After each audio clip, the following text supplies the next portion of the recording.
Righty-ho. Oh my goodness, excuse me.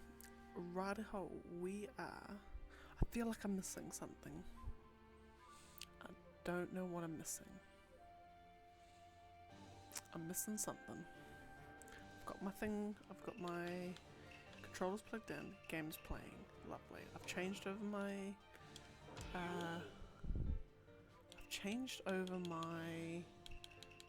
title.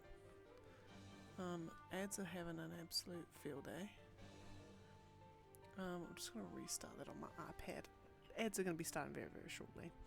I've got that all good. I've got my list there. My sidebar's up. Why do I feel like something's off? I don't know. Don't know. But anyway, show goes on. We continue. Now, I really want to start those pre-rolls. Well, not pre-roll. I'm not starting the pre-rolls. I'm starting the thing that gets the pre-rolls off. There we go. Right. Pre-rolls are now disabled. And I can devote my full attention to this. Anyway. Welcome one. Welcome all. It is day 94. Hello, Scythians. Greetings. Welcome in. It is good to have you. How are things? How is life? How was your weekend?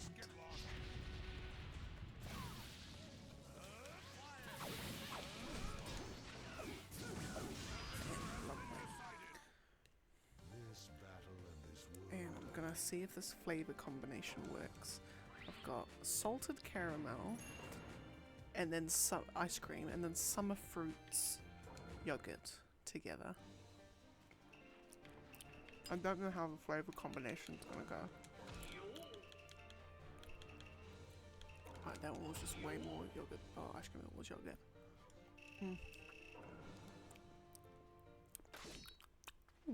This is quite nice. Damn. Anyway, now, today is day 94, and I'm aiming, my goal is to get down to 3,600 fights. We're doing 100 fights today. That is my goal.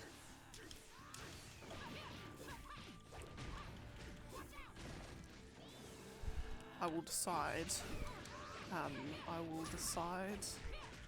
close to the time whether I actually still hold to that goal. That's what we're aiming for.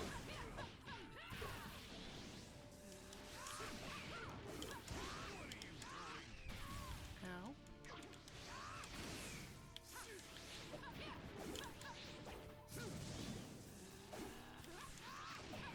There we go. There's been chaotic law driving meeting with the pastor for wedding preps. Oh, of course, that's right. Well, I hope the meeting went well. Oh, it's gonna be so lovely. Oh, it's gonna be fabulous. Because was it the pastor who's overseeing it? Overseeing it. It's the wrong word. What's the word? Not maintaining, that's another wrong. It tastes like banana all of a sudden, sorry. What's the word? Celebrant. The celebrant.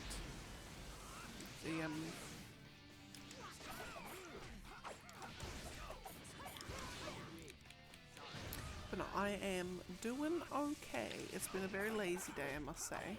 I've been actually getting, I've been trying to play games, I guess. Like my desire to play certain games is just like I'm not getting it. I think I'll get it. It'll be a hump. I'll get over it. But no. But yeah, that's pretty much it. Really, nothing dramatic. Had some friends visit yesterday. One of the boys' best friends.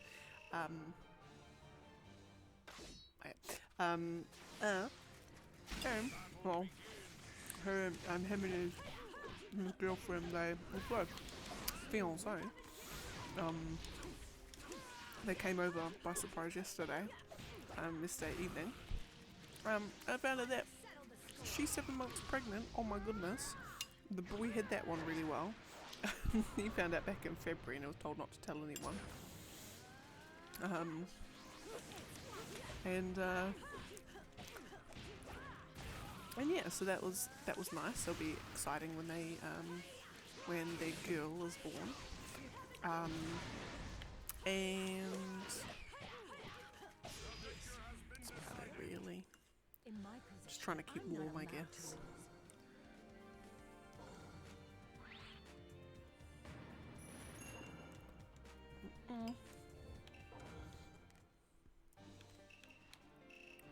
And also, we're getting salted caramel. Sorry, complete tangent. Salted caramel and summer fruits yogurt together taste like banana. And there's definitely no banana in the summer fruits. I've checked on the packet picture. Dang, that's actually really nice. Anyway, where was I? That's right. Excited for this coming week because it's going to be a 4-day week because it's the Matariki public holiday in New Zealand. So very excited.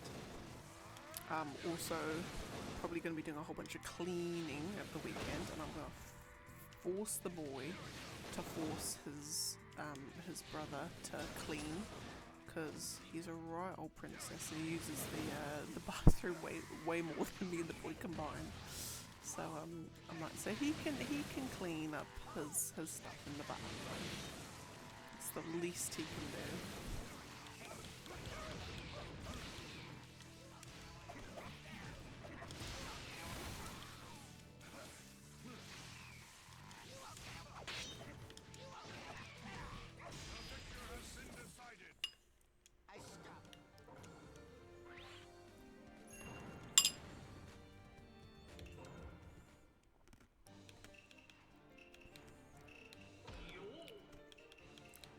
Oh, that definitely tastes like banana.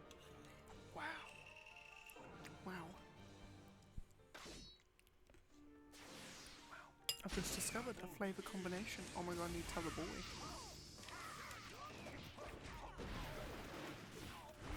I wonder what that is.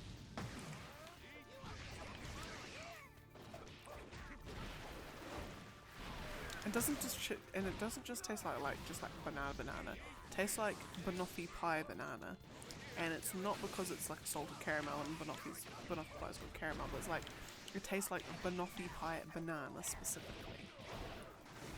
Oh, it's lovely.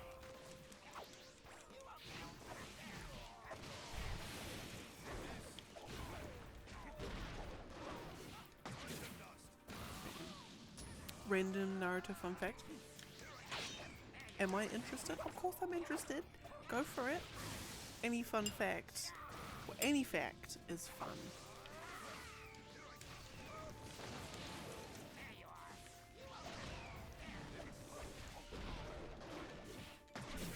Pray do tell.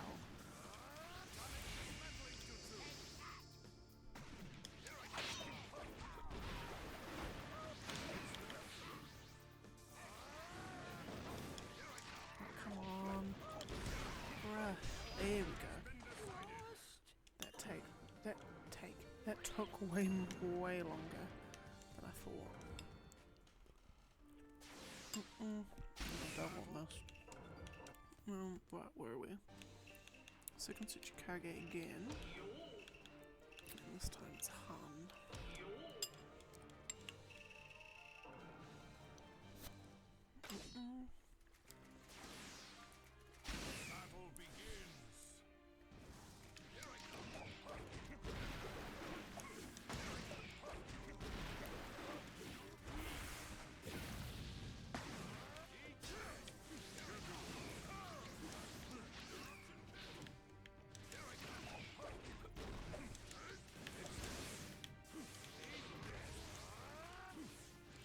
Neji and Lee were supposed to be lethally defeated, but Warrior fan outcry had their Wow. I did not know that.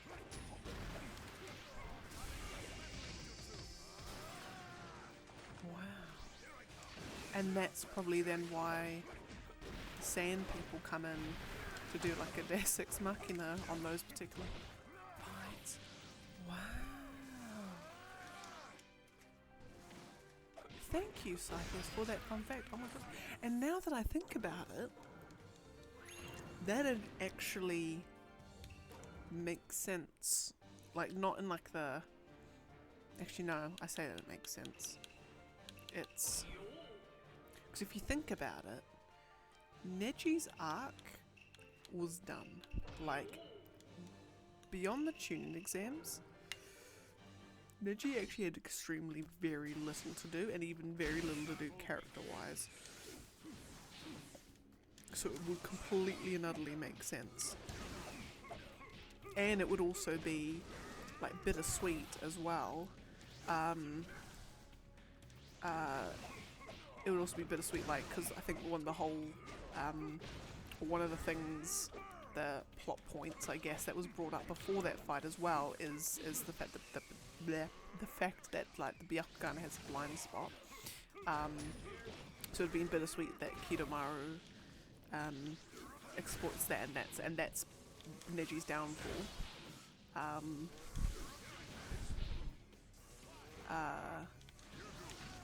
Yeah.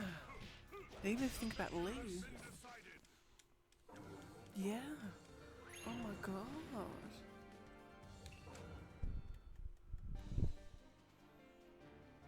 Wow. It makes... I mean, there would have most 100% been a fan outcry. Most definitely. But also then...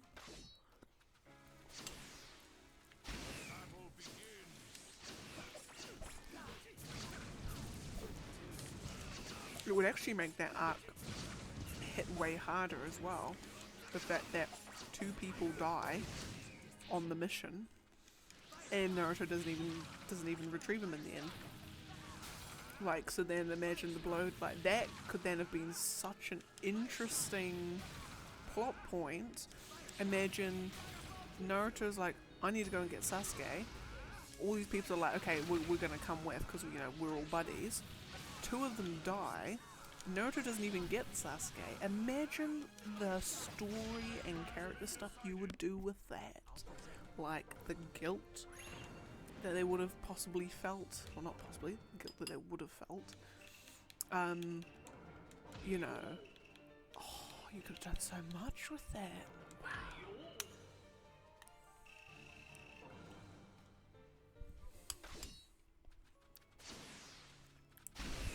Yeah. Dang.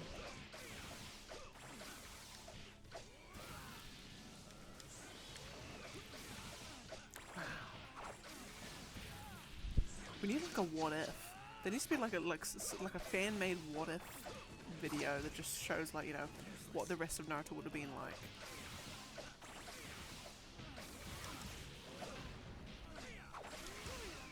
Because then,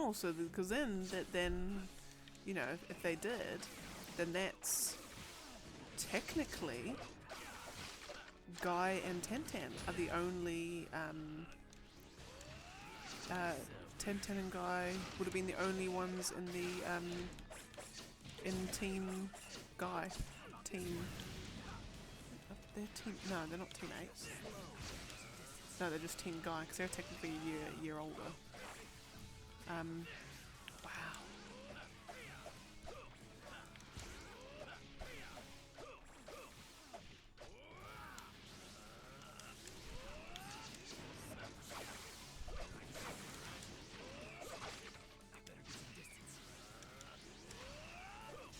Probably. Just know who would take the attack. Don't know who. Oh yeah, no, because someone needs to do a what if on that, because that's like... That's such an interesting thing to think about if those 2 aren't around from the retrieval arc onwards. Because what also does that mean? It means the whole removing the seal on the Akatsuki hideout changes. Wow. Oh, hello! Michael Rich, welcome in. Welcome in. Good to have you. I hope the Friday, fighting game Fridays. Hope it all went well. So are you still in DC at the moment? And yeah, oh, and it's like this. Guy should have definitely beat Madara. Like, after that, and he didn't, like, okay, I can see on one hand, you know, you want to kind of like make sure that, you know, Madara stays a threat, but I mean, you're doing Guy a disservice on that one, really.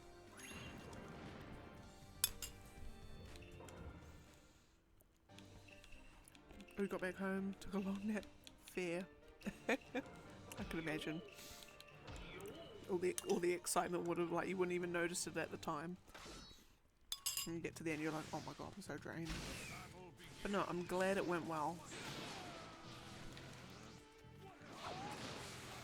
We're rich, and because I don't know if I can't actually remember if the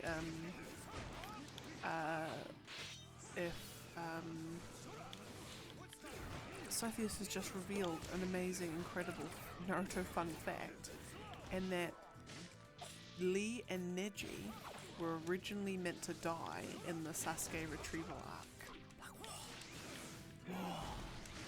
But then because of the possibility of fan outcry, the editors decided to keep them. Like, wow. Oh, and you ended up winning.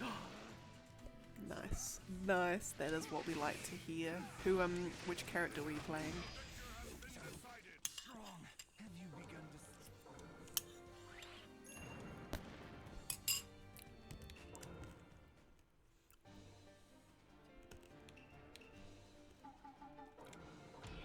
Sakura and Boo.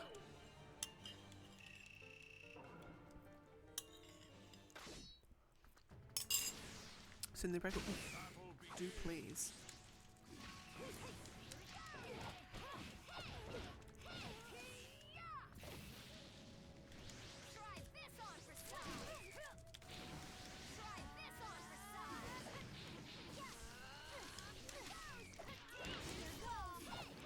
Oh, not today, Satan, not today.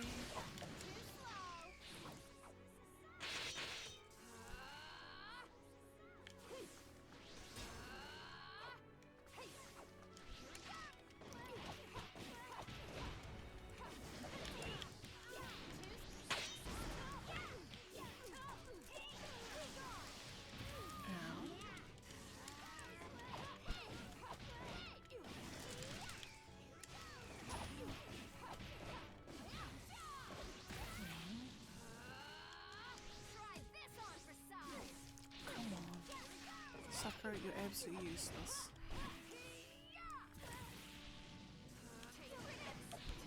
There we go. Right, I'll just check me phone. Which I also noticed I dropped it at the supermarket. Went to the supermarket earlier to get some naan bread. Dropped it. Like, I'm looking at the screen. Oh, lovely. Didn't even make a dent. I turn the screen off, and you hold it up at just this angle, and you can see this huge crack running along it. It's the tiniest, thinnest hairline crack I've ever seen, but it's there, and you can't see it when the phone's on, which is great. But every now and then the light will catch, and I'll get a grim reminder at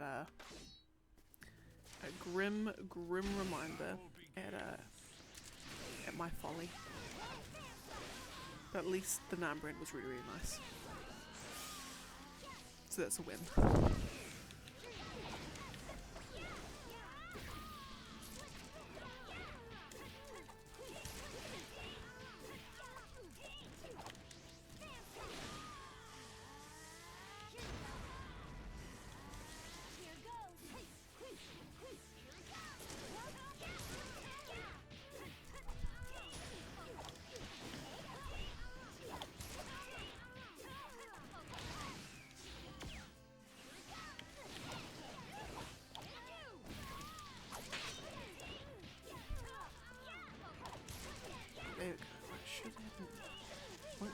have it now, but I reckon one more jutsu and I'll have it.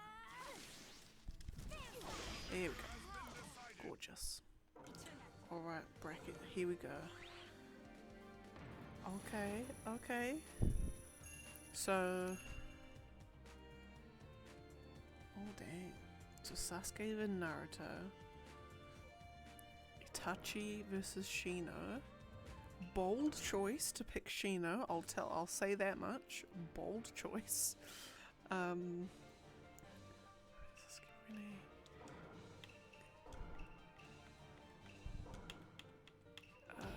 Yeah, we got young Kiba. Yeah, so yeah, very, very bold choice to pick Shino, and semi-bold choice to pick young Sakura as well. Because it also want to be cool and pick random. Fair. I mean, you got 2 Itachis and 2 Sasuke, so you know, at least people are picking the right ones. Yeah, so which player were you? And also, is that, because that's Toad, yeah, that's Sage mode Naruto, so that's probably in my opinion the best one. The best Naruto by far, or the one I find the easiest to play, the least frustrating to play, and it's like the best, a nice ultimate jutsu trigger as well. Okay, so I'm guessing, so you beat Sasuke, so that's there. Itachi would have beat Shino, so that's that one. You'd be okay, alright. I dig. Did a PTC since Naruto already has a ton. Yes.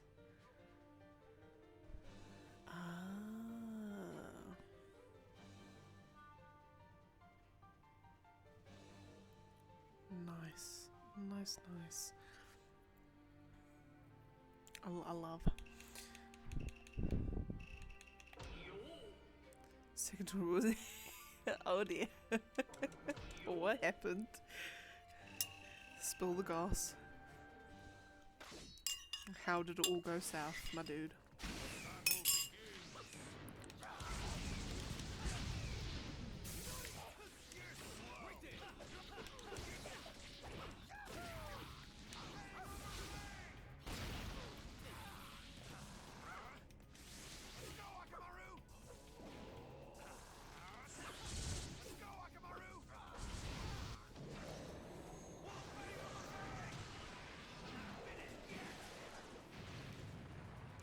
Well, I would absolutely love to see, like, imagine if you were, like, watching, like, you know, matches with the game devs who are, like, gods at this game. And, like, one of them picks, I don't know, young Choji. And you're just like, well, like a young Choji versus, like, a Minato or something. You're just like, what even is this? Like, no way in hell is this, no way in hell is this happening.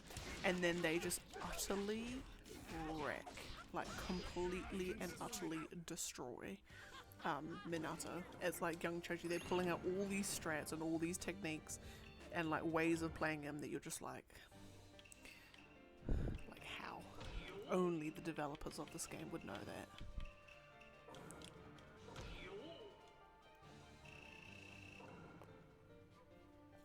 Oh, it's a lovely cup of tea.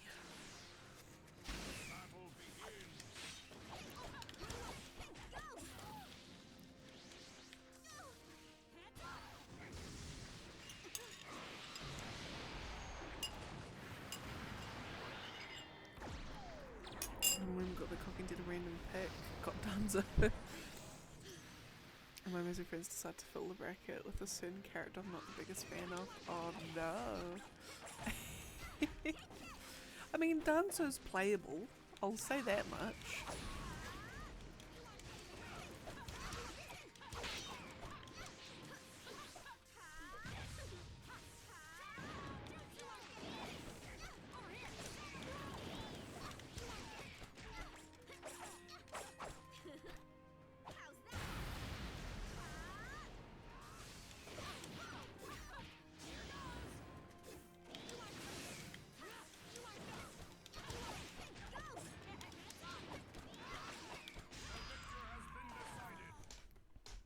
also, what difficulty was the CPU on as well?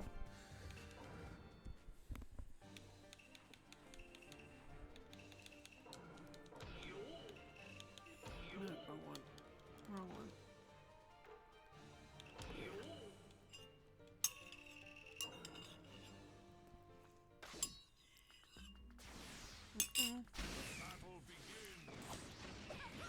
Eight people. Friend Jeremy came from. Oh, nice. Oh, you did. Oh, that's good.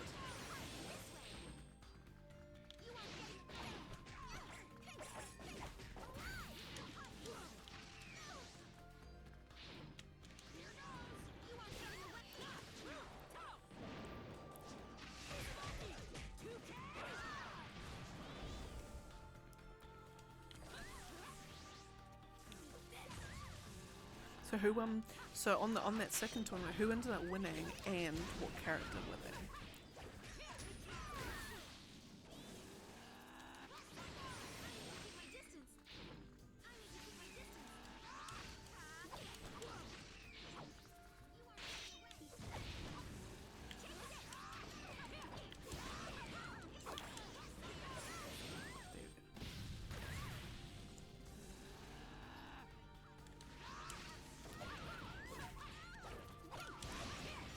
We've got it.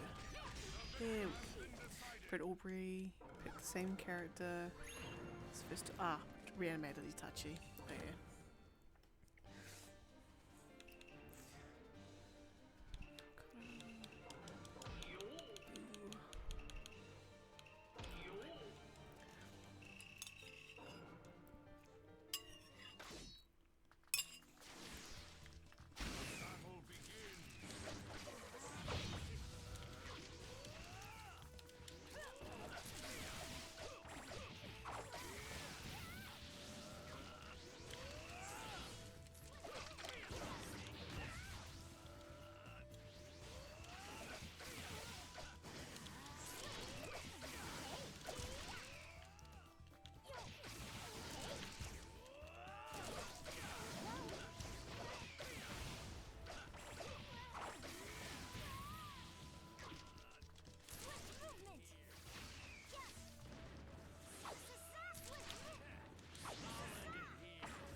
There we go, lovely.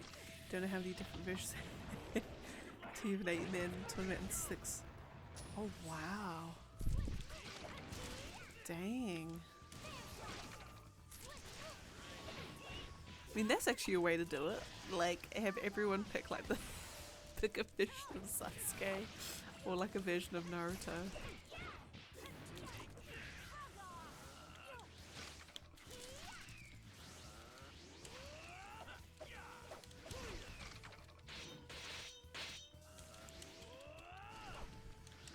Come on, Kankuro, please.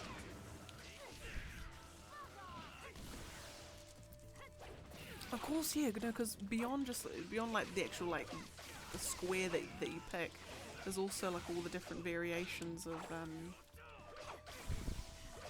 because you've got all like the do you count each like costume as a version as well? Because like he's got like 10 different costumes that you can pick as well.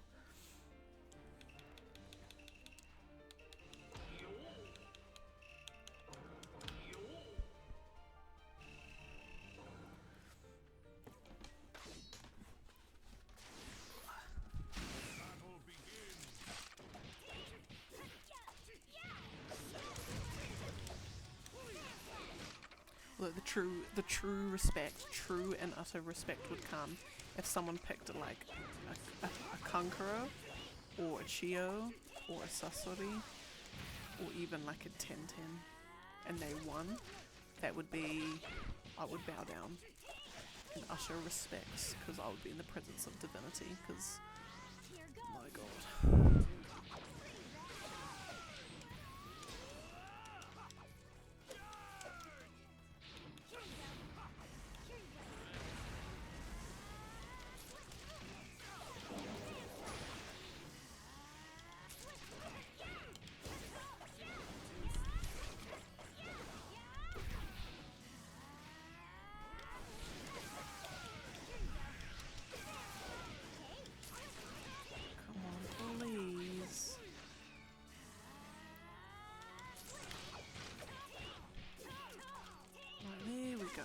goodness. Friends with pitch. Brandon got kids so we didn't think he'd make it past the first round. I must say, and then again, it is against the computer, but the computer's dumb, and you can win really, really easily as young Sakura if you just manipulate the computer. But obviously, that's the computer. Did make it past Sakura? Oh bless.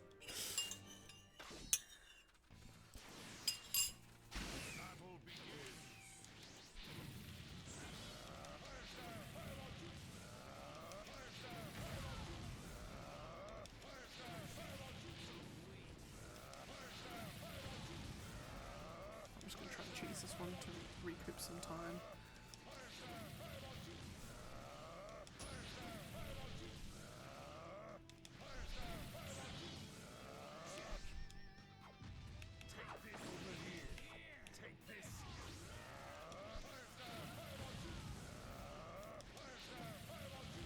And then one more. There we go. Lovely.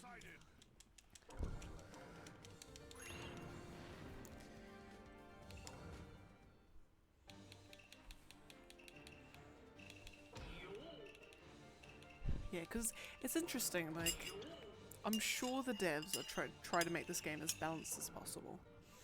But there is just really, truly and honestly, if you're not playing certain characters, you might as well give up. And it just seems really odd that that's the case. Well, not odd, I guess, but just, you know, I suppose with a roster this big, it's harder to make them all balanced.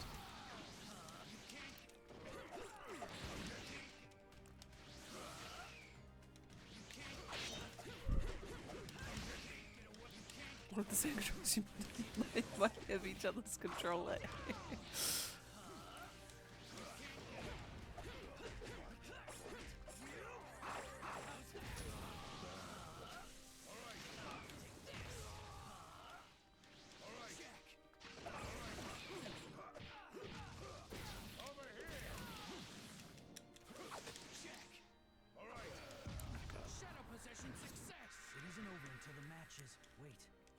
Never mind. It's over now.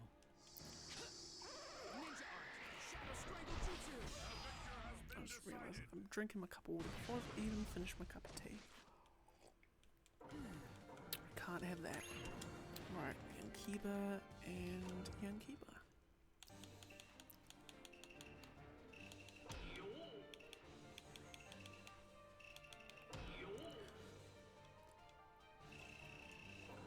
Getting down my list and I can't see any puppet people for ages. Oh my goodness, I mean, until we'll get down to like the 40s and then we've got a young Conqueror. Fabulous.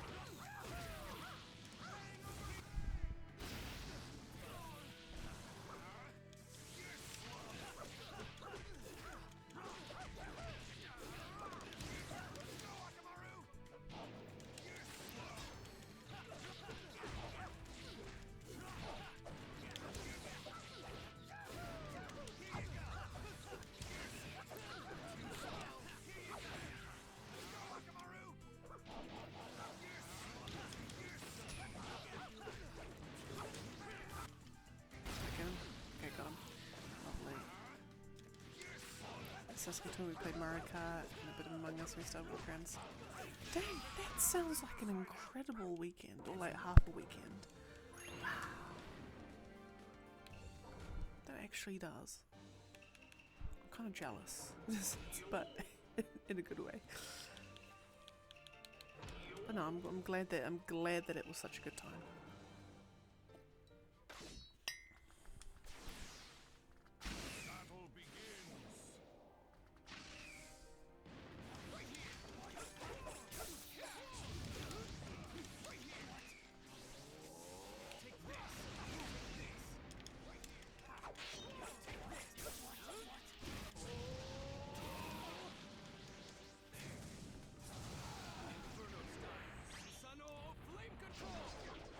In this couch co-op. Yeah. Yeah, couch co-op is there's something about it that's like you can't miss it. Like it's like I remember at primary school, And even into media as well, like when you know we have sleepovers. Like I remember playing Naruto on the PS2 with like my mates. Or just even just any games in general, like playing like Snowball Kids on the N64. There's just something about couch co-op that I think online play will never ever be able to replicate. Unless it's suddenly in like 10 years time we're in the metaverse and like we're playing couch co-op, but like it's our avatars and we've all got VR headsets on. That would be it. But even then you still are missing the thing that makes couch co-op so great.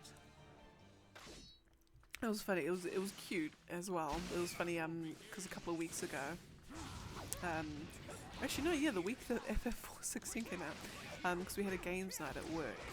We had permission to all stay late. We bought Macca's, and we had bought my Switch, and we were playing like Mario Kart, Crash Team Racing. Just had all the games and stuff set up, games and things set up. Yeah, we were just playing that, and it was such a great time. And then one of my colleagues, his daughter, because she's like preschool age, 4, or maybe even just turned 5. But anyway, he had brought her around because he had to pick her up from preschool, and then he just stayed a little bit till he left at like 5:30 or 6. But like she was playing. I was facing her on Mario Kart. No idea what she's doing, but she thinks she's having a great time. I think she was watching my screen and thinking that she was winning. But then when everyone else all joined in, we were playing like not 4v4. You know, like 1v3. You know, the 4-player one. She was like bouncing around and jumping around, and like she was just having an absolute blast, and like all of us were.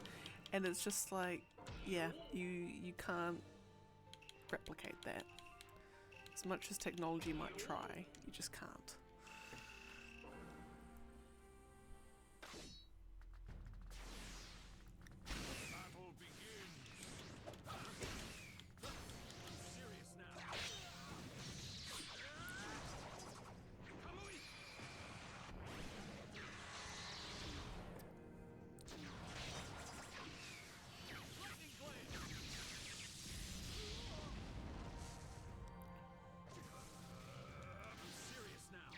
Yeah, Mario Kart's one of the best, absolute best examples of.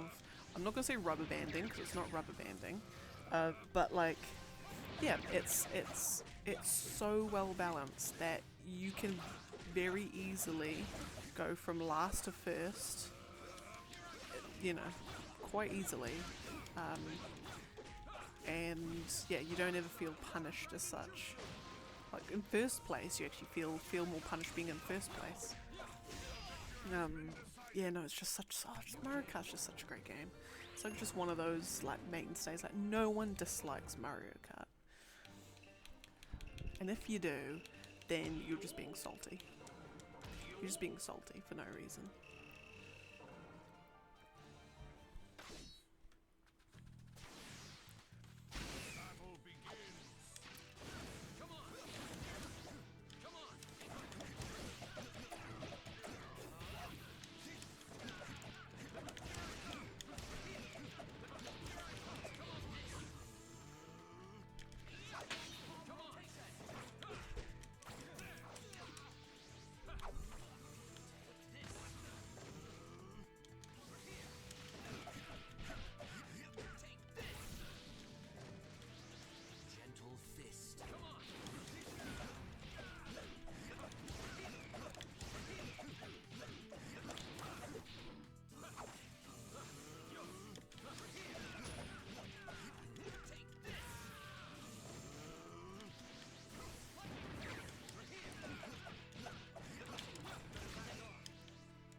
It's like, no, like computer, you are not allowed to have really good substitution management.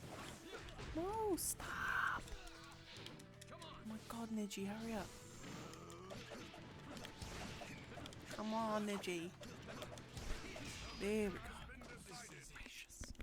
Oh.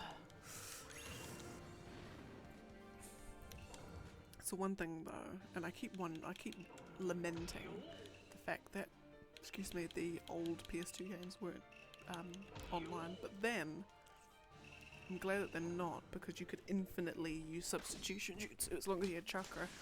God, imagine that nightmare if it was on online play. Goodness. Like, this game really is. It really is a game of managing your substitution gauge. It really, really is. That's like what separates the good from the great.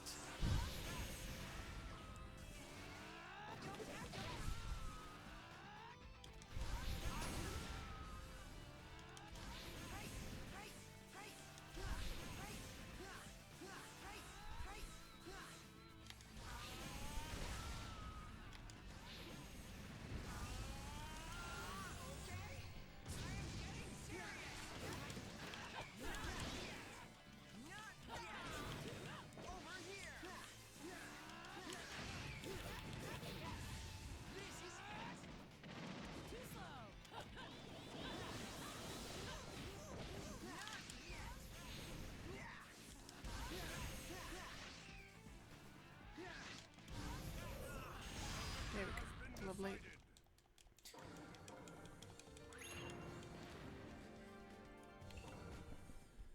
Right. Lee. And notice its paths. I feel like I was hoping I was going to be ahead of the curve, at least on time spent doing these fights, but it's really those.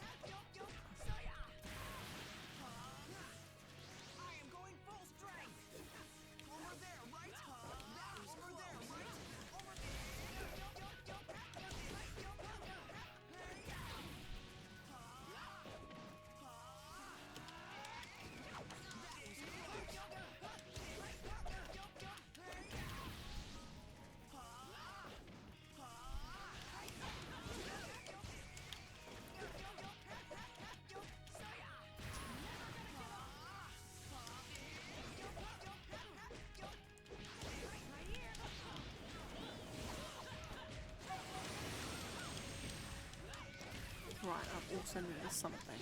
I think I've noticed something about the AI. Is because there's some fights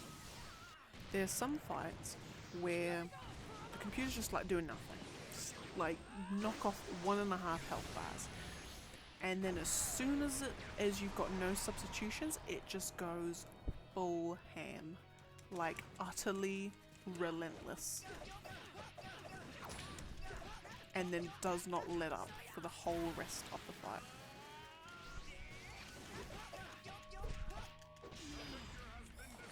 Based on tournament, it helped me to show this game is actually really balanced. No one really got blown out. Yeah.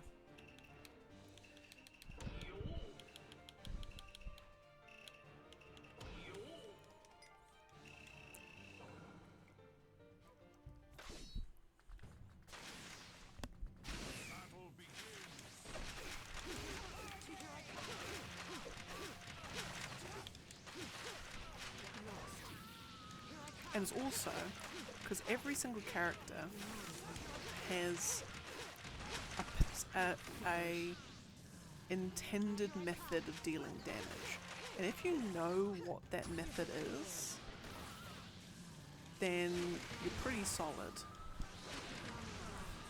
Like, oh, I should be using jutsu when I'm with Kakashi. Oh, I should be doing melee combos with third Raikage, A, Choji, all those sorts of ones, Guy.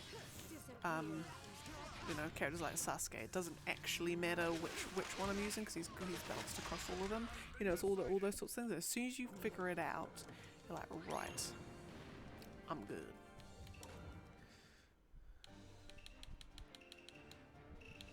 Because the game doesn't necessarily tell you what those methods are. Kind of infer them from the type of character that they are. And also I think it's actually inferred from, because I hardly ever play team, like the team matches. It's probably actually inferred from the type that they are. Now that I think about it, it's probably all very extremely connected to that, now that I think about it.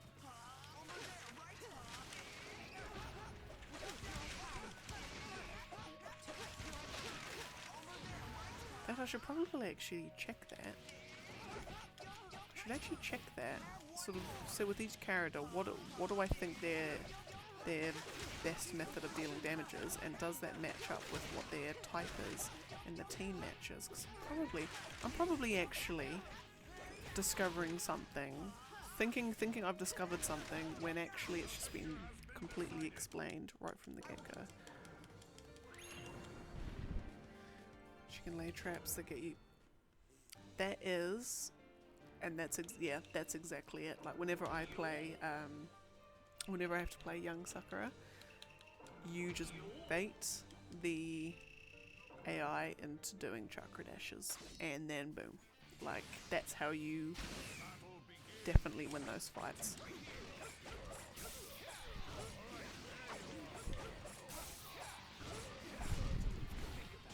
Like, and her jutsu deals a hell of a lot of damage as well.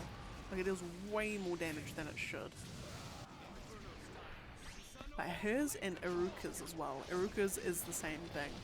His perimeter barrier attack does the exact same thing, and it's deadly.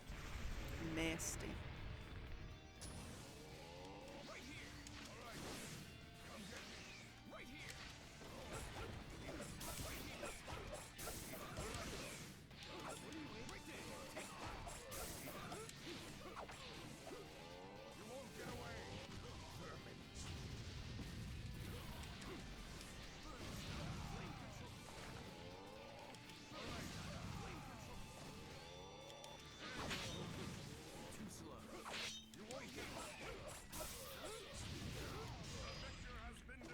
Gorgeous.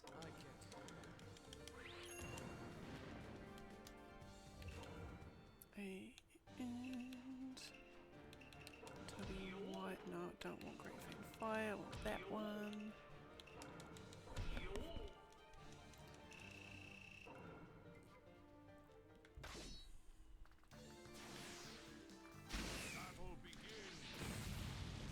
Right now, just to do these.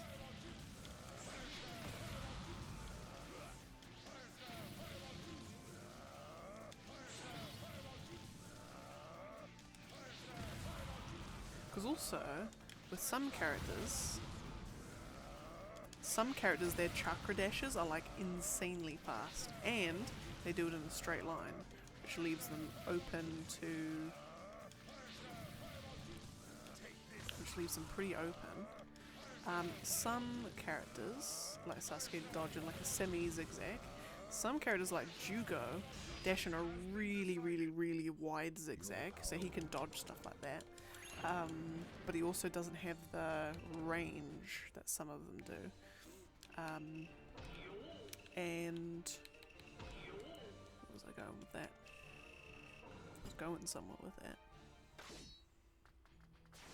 Nope, can't remember what I was going through. What I was thinking with that one.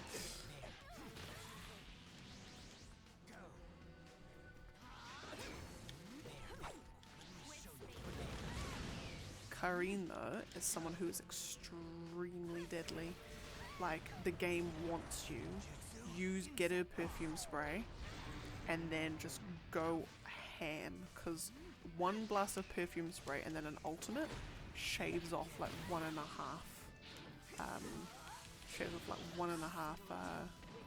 health bars.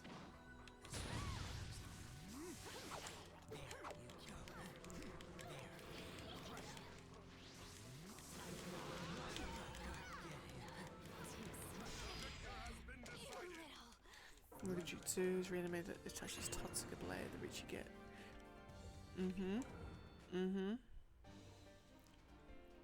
Indeed. And I've also noticed for I've just remembered what I was getting to with the dashing. It's the speed that a character goes, because for like Itachi, like his Akatsuki version, his, I'm trying to think which one it is. His Susanoo, I think. Where it just sends the little like shockwave. His Susanoo, Susanoo Ultimate, where it sends a little shockwave out. If you can get a character whose chakra dash isn't particularly fast, it means that once you registered that they've started the chakra dash, you can get that ultimate off and have them run into it without them even being able to stop. That's great. And it's like little thingy bobs like that I'm sure like the pros just know off by heart. Oh, Choji's chakra dash is pretty fast. By the time he starts and I've registered, I'm not going to be able to get that jutsu off, so I'm not gonna. Yeah, all those sorts of things.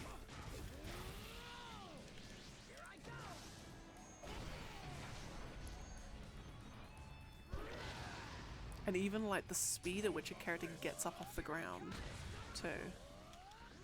That can help you know when you should start the ultimate jutsu thing.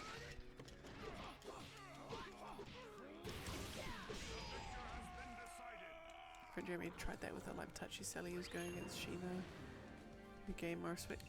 Fair. I'm just in that fight just now with Karin. Like his like just normal standard insect combo does a hell of a lot of damage. It's a lot of damage. Surprisingly.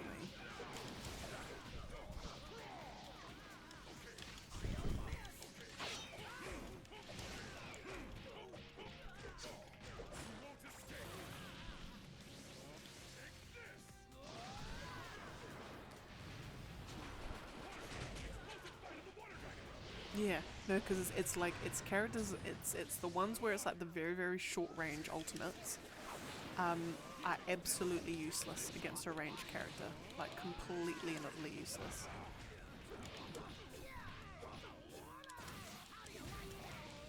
I think. Well, no, because you have to constantly be trying to get up close with them.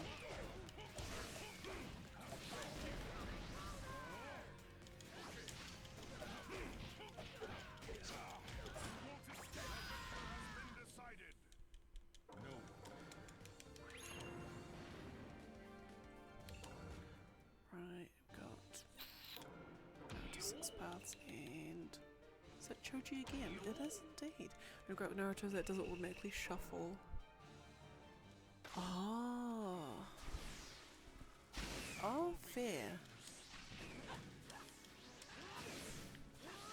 Yeah, true actually, yeah, now that I think about it. Yeah, it is very much. It is very much that. Which hopefully in the next one they improve on that.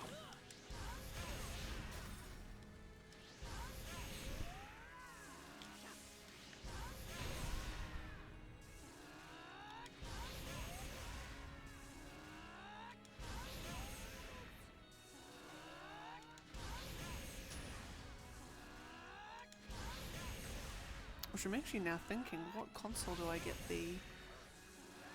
that other one on? Because part of me is like, oh, do I buy it? Or do I wait for it to come on, like, or will it come out on like PS Plus or Xbox Game Pass? Oh no, because the Naruto ones actually aren't on Game Pass, now I think about it. They are on PlayStation Plus though. Do I even get the new ones straight away? Oh my goodness, questions. Or do I wait till I finish this?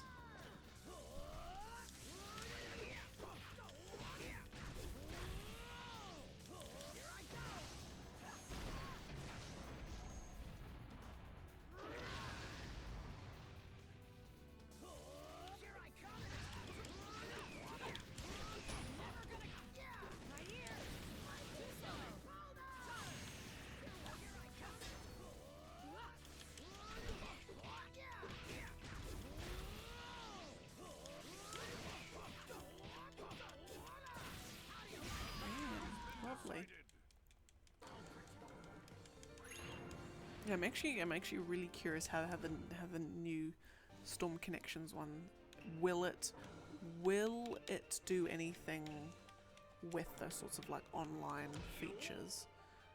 Will it change them or add anything new to them enough to, yeah.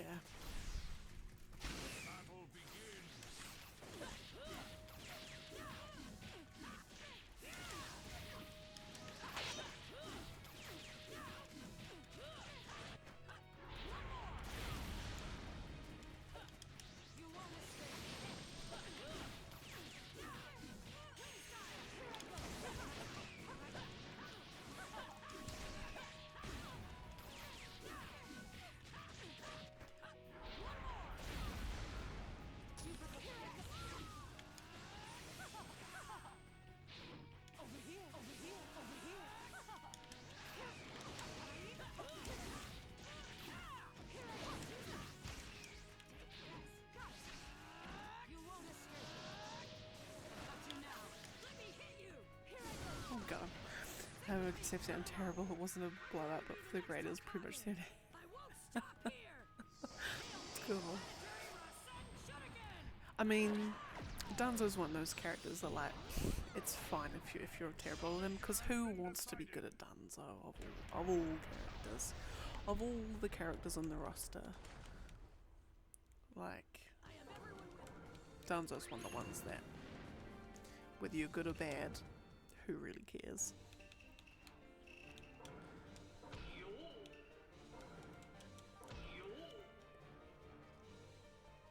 And this comment came up, Materni, if you could give a character more screen time, who would it be? Ooh, Neji, first off.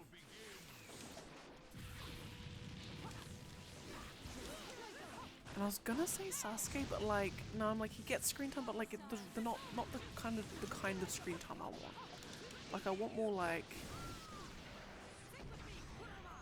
Sasuke moments, but like in another way. Neji definitely.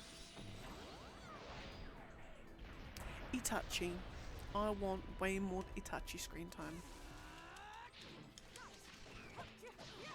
Not like in the sense I want to know what him and Kisame do for lunch when they're on the road, but like even then actually, that would be interesting.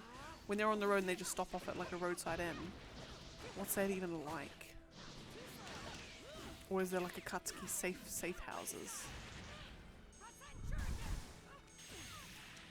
Like, cause there was like the little filler episode on like OG Naruto where they went to like some cat lady's thing, and it was like an old like weapons store or something for like the Uchiha or whatever, but like little like world building-y moments like that. So I want that like an Itachi world, like sorry, not Itachi, Katsuki world building, but like with Itachi and Kisame.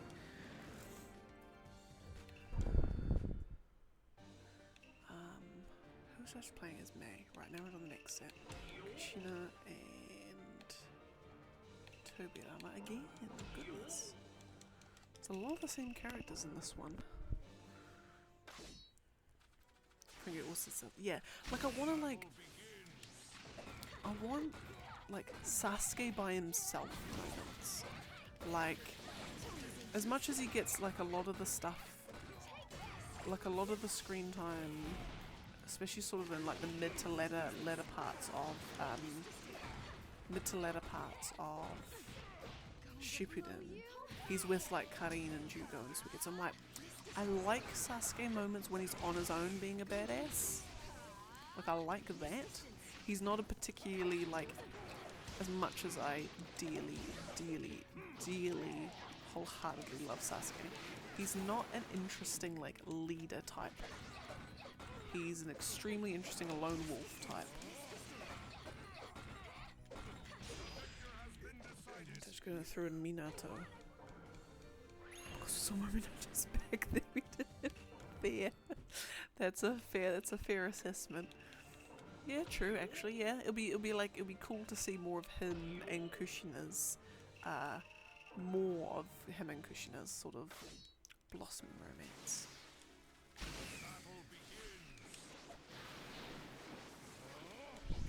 Yeah. Who else? I'm just trying to think through the other characters.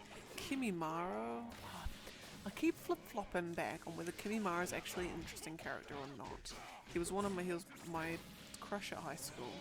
He was in intermediate. Kimimaro was his favorite character.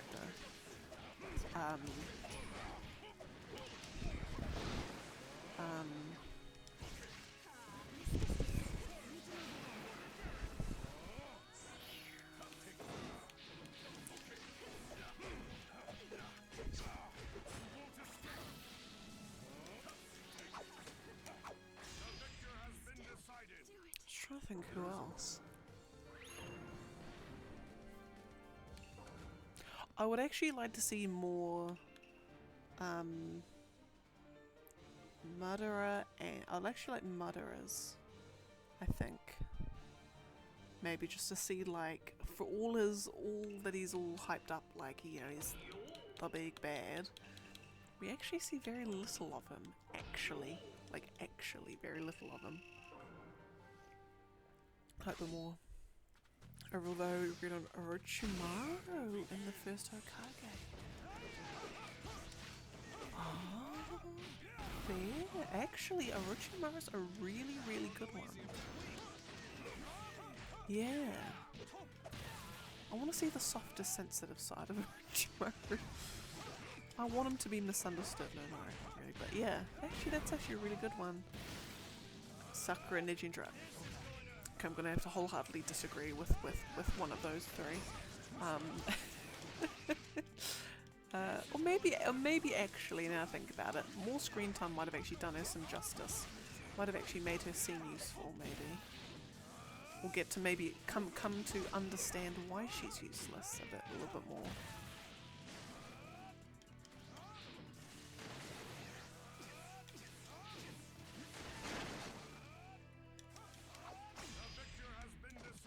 Yeah, Neji definitely. Definitely. But then I kind of, now I think about it, well, because the problem that Neji has is that in terms of like, actually no, I don't know what I'm saying about that. I was gonna say the problem that he has is he's got no character development, but I'm like, maybe he doesn't have any character development because he's got no screen time. God, there's actually so many characters that need it. Not necessarily need it, would be good to have it.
There we go. Lovely.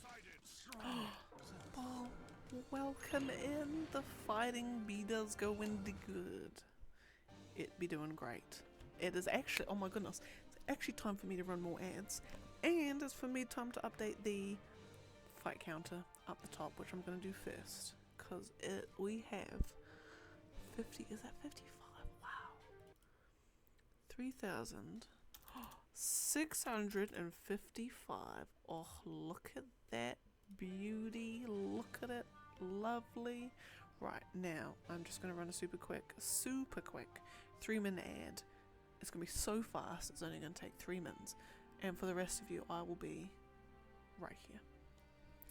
Right, where are we? Sai and Hashirama. Oh no, it's still sick.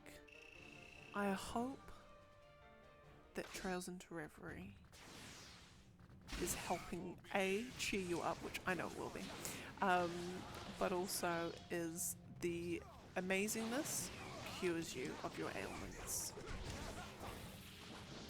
But no, but I'm glad you're alright.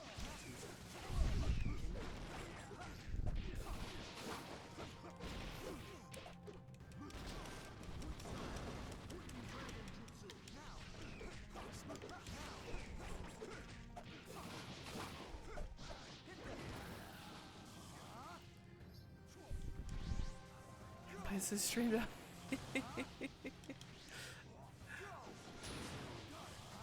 Playing S Libra. I can't say I've ever heard of it. I need to Google it 1 second. S Libra. Have I? No, I haven't actually heard of it.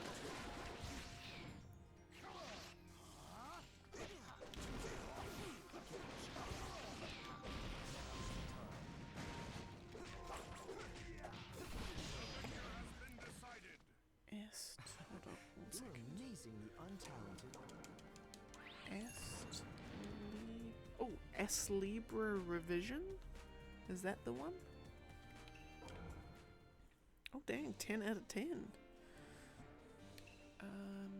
What was I playing as?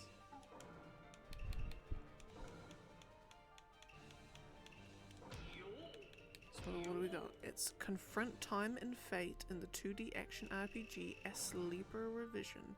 Explore meticulously crafted worlds, fight brutal boss battles, and upgrade your skills to take down enemies lurking around every corner. Okay. So get some images.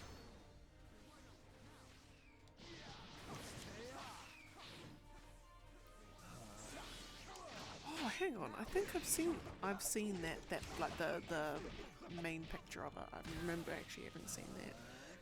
Interesting.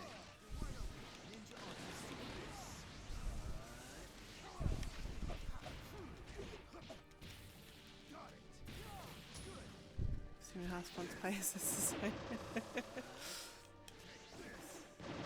I mean, from what my Google's telling me, it's 15% off on Steam at the most, so get it in while it's hot.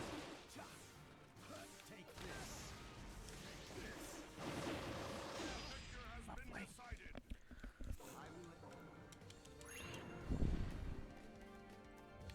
Right, now we've got another May and Nagata. Developer Keizo. Oh, Keizo actually does pretty neat games.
Good, the combat really is great. Ooh, oh, okay. It's one of those ones with like, it's rewarding you for being good. I like those ones.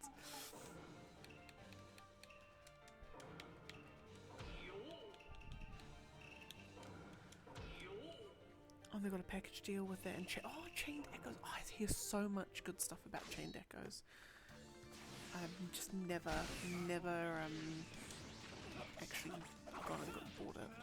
But then again, I'm trying to ration myself out with games at the moment, where I'm saying I'm only allowed one game per month. A to help it so I'm not buying all these games to blow up my backlog, but also so I'm not wasting my money on games. Don't know what to do. Didn't know what to do in the first beginning, so I went out with my first weapon.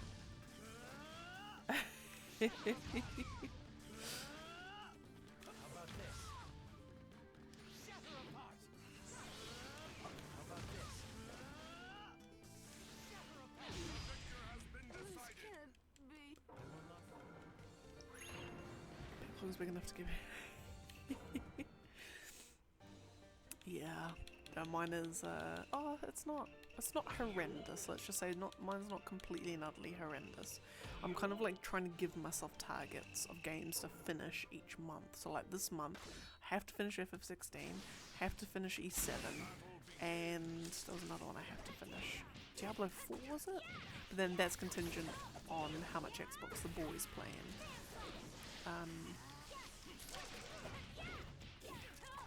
Those are ones I absolutely have to.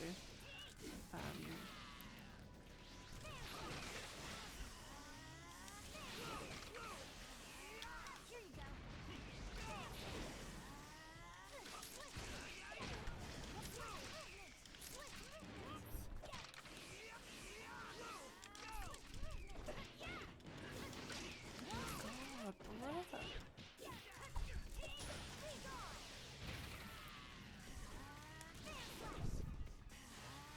Like and also the boy's trying to he's trying to say, rather than call it a backlog, which call it like, you know, your library of games.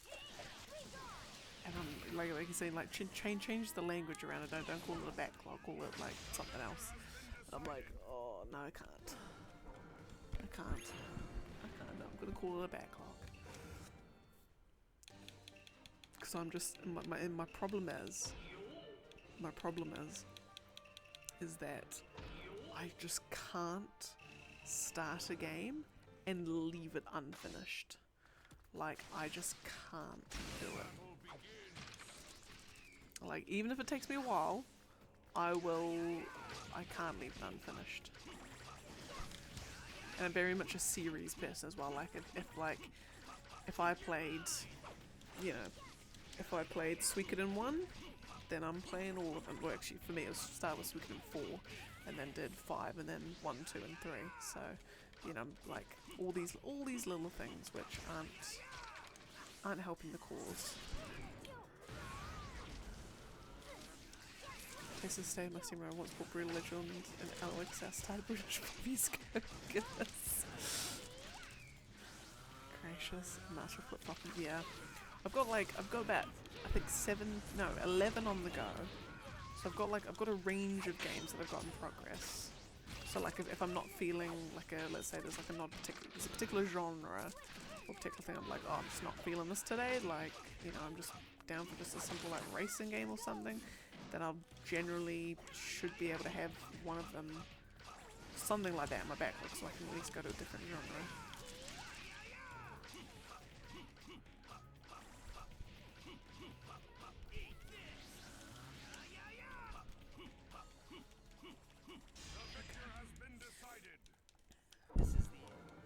You mentioned Bruno Tasha, did you think? Oh wow.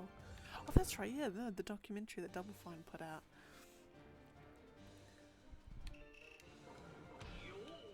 Double Fine they just put out some bangers. Like some actual bangers.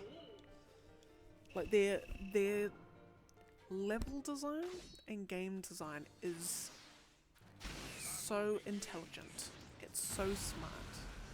And they love like visual metaphor, and I am all about my visual metaphor. Like, my god, like I love it when like things represent things, and if Psychonauts isn't just that as a game, wow, like I love it. I will never ever play Psychonauts for the same reason I will never ever play Majora's Mask, is because it terrifies me.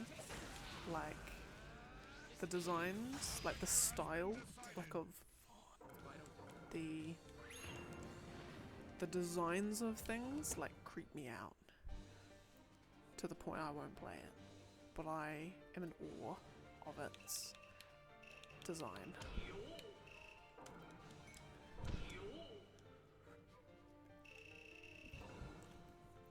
32 hours long. Jesus, I didn't realise it was that long. Bloody hell.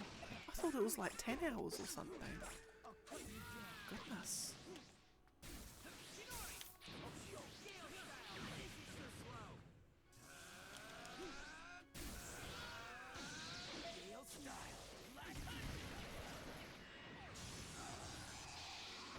So drab.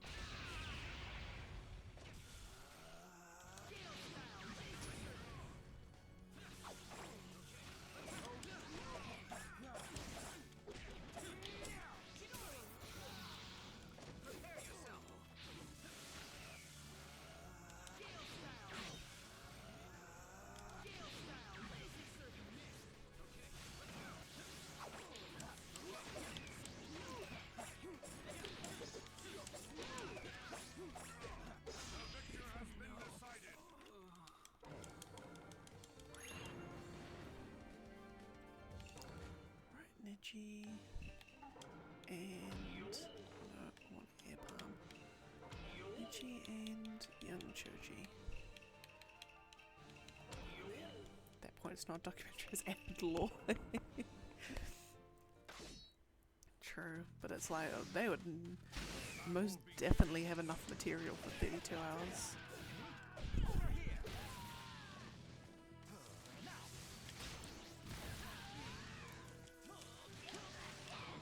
Now that I think about it too, like, actually the gap between it and the first Psychonauts is like, not 20 years, but much, but like, yeah, like 17 years or something ridiculous between the two of them.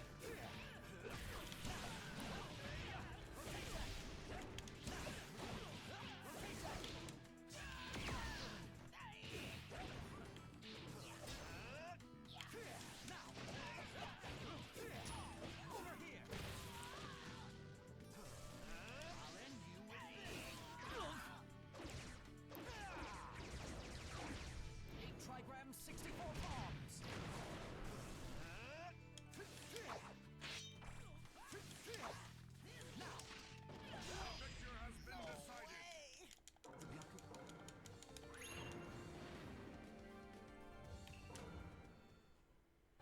Okay, we got young Choji and Neji. Yeah, no, because I remember, what was I watching? Was it a speed run? No, I think I was just watching just like a standard Let's Play of the first Psychonauts, because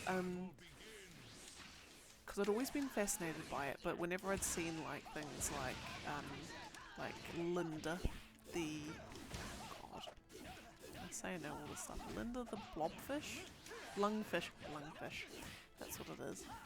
Like designs like that, and just like all this like creepy stuff. I'm like, ooh, I'm getting Majora's Mask vibes, because Majora's Mask terrifies me to no end. I'm getting all this stuff. I'm like, oh no, I can't do it. So I watched a Let's Play, and I was just utter. And then I went on the wiki as well. Oh no! And then there's a guy on. There's someone on YouTube that like does like little like analyses of like all the levels and stuff, and explains like all the little details and what everything was like representing. And it's just fascinating. Like the level of detail and like everything is like intentional, like in the sense that, like, you know, I think it's in the first game, when you go inside Sasha Nine's Mindscape. No, it's not called that. The Brain Tumbler, I think it is. And his the level that he's got is platform that you're on. Don't even know how to describe it. Basically, it's like a giant like a white cube with all these like black lines and shapes all over it. And like they're even saying like that's intentional, because, you know, he's an extremely analytical person.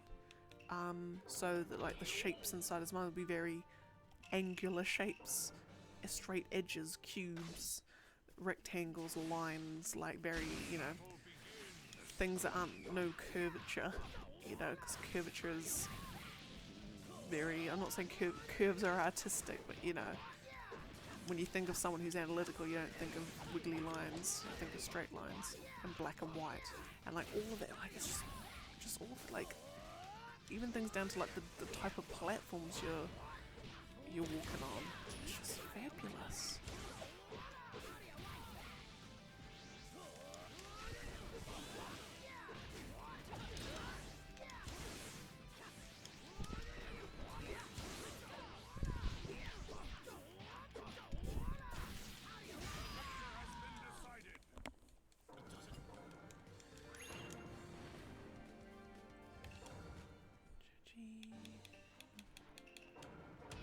Last, who's that?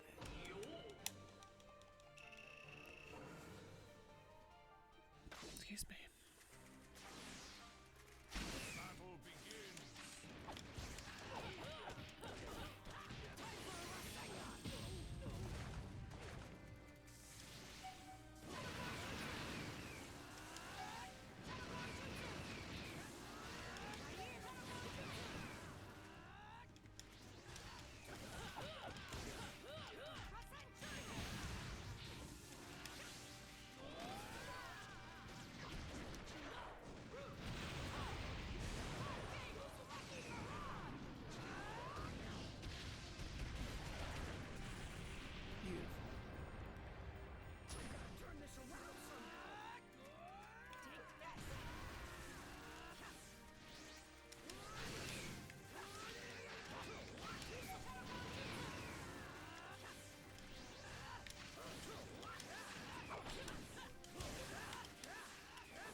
Alright, we're now like getting through these fights with quickness, and we're going to have an Utakata fight shortly that's going to slow us all the way back down. Lovely.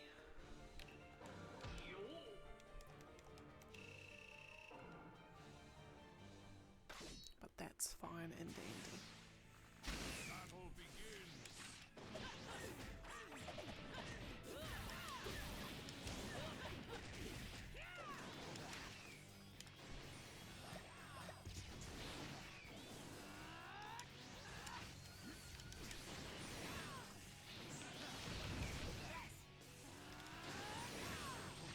Come on.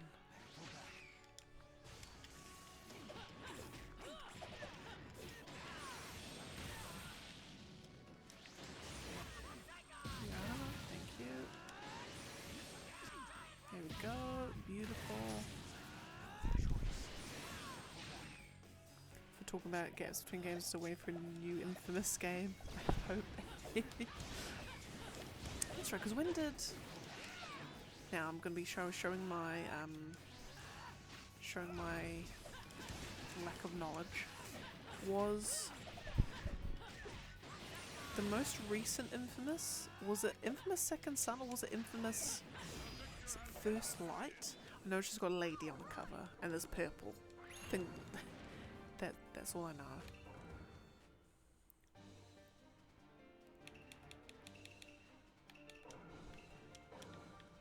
I feel like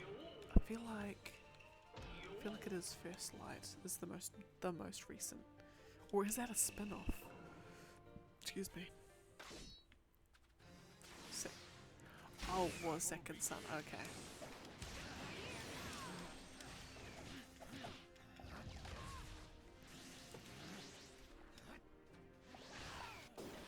So it's really ancient then.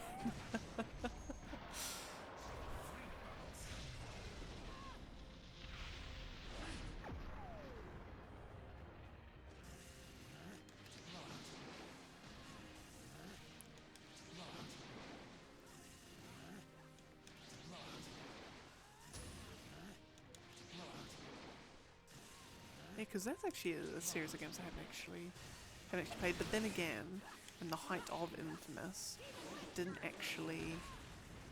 We were still the Xbox crowd at home.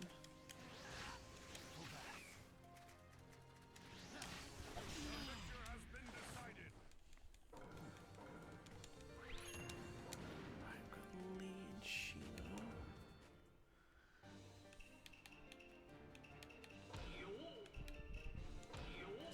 I think it's in the same graveyard with the... If they announce a new Jack and Daxter game, I will probably start weeping. I love that series so much, and I'm so sad. I am mad that they decided to do Jack X, because for some reason they thought the racing was the best part of Jack 3, and they did Jack X, and that like was like the death knell for the series, the fact that they did that. No one wants a Jack and Daxter racing, combat racing game.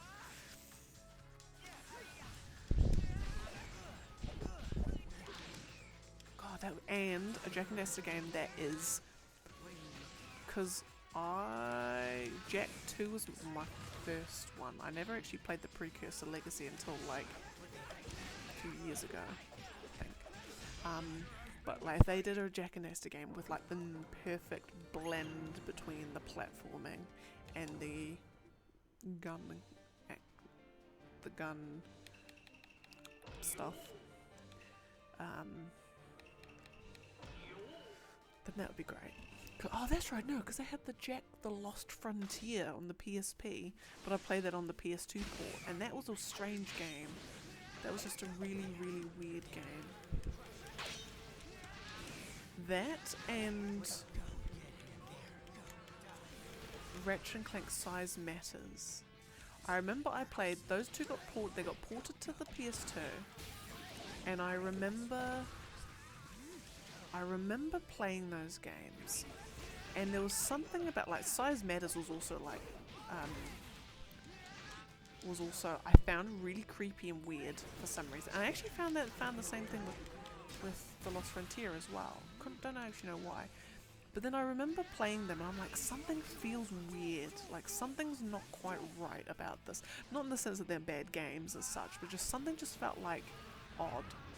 And I could never put my finger on it. Like if I think back to those games, everything just felt like not necessarily incoherent, but if I try and remember the stories of those games, like I can't do it. In fact, I think I can remember the Ratchet and Clank one more, but it was just like the way that the story developed felt very strange. I don't even know what it was. And those games also felt unnecessarily hard, and that might have just been me being rubbish. But then when I found out they were PSP ports, I'm like, interesting. Okay, maybe it's like PSP gameplay, like storytelling, not natural PS2. Yeah, I don't know. Don't know how to describe it. Yeah, it was weird. I just remember those games. I remember just feeling weird about those games.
So my friend Gretel gave me my old PSP that I let him borrow 12 years ago. Oh my god.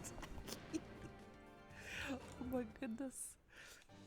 Now that's a movie moment right there, where he's like, wait, hold on, there's something I forgot to give you, and he pulls, just like slowly he pulls out this old PSP, and then there's like like black and white flashbacks to when you lent it to him. Oh my goodness. Is it still going strong after all these years? Which actually reminds me, I've actually got to get my Kingdom Hearts games back. Kingdom Hearts games back from my mate.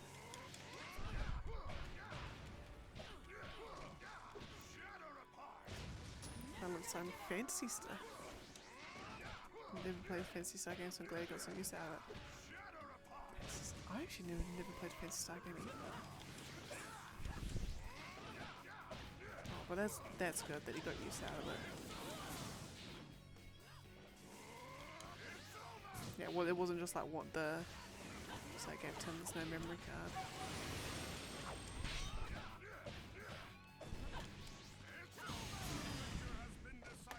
Oh, there's no memory.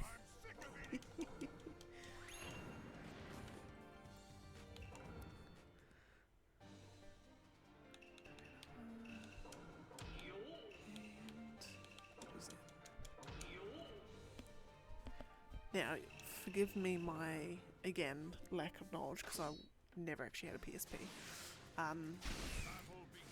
They've got memory cards, or like, you can get memory cards for them, can't you? Or is it all like console storage sort of thing?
Okay, lovely, got it.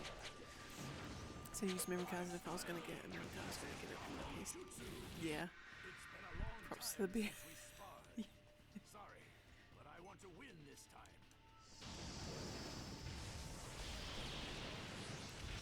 Yeah. Yeah, memory cards, as good as they are. I mean, because it was like, I suppose in some way it's not like, it's good. It was good for the generations that they were in, because like everyone had a PS2. Like every single person had a PS2. Like even if they didn't even, if it was a family that it wasn't a video game family, they still had a PS2.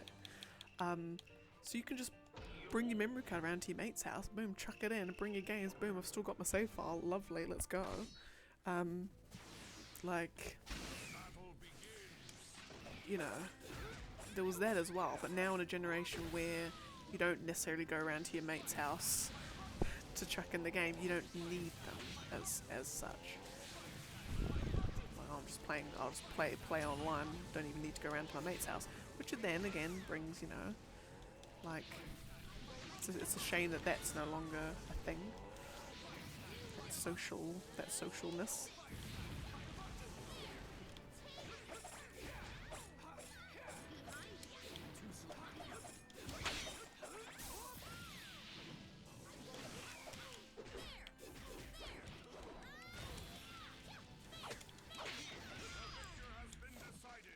Okay, yes, oh my god, yes, that's right. That's right, the dreaded corrupted save file. Oh my goodness, we've all had our fair share of that in the past. Goodness, it's actually my one thing at the moment with the fact that like the PlayStation, you can save up to the cloud. I never do. I'm so like, oh god, because it's gonna go up and then it's gonna get corrupted, all the server's gonna crash when it's doing it, and then it's gonna, there you go, that's my save file gone on my like 200-hour game.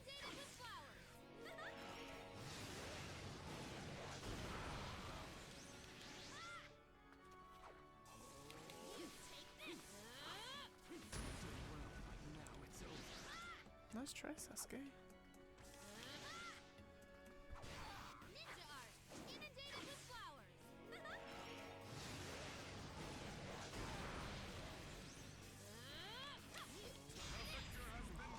Just.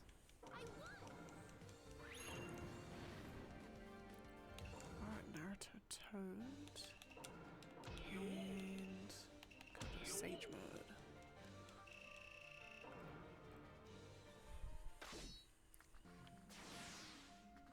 Battle begins.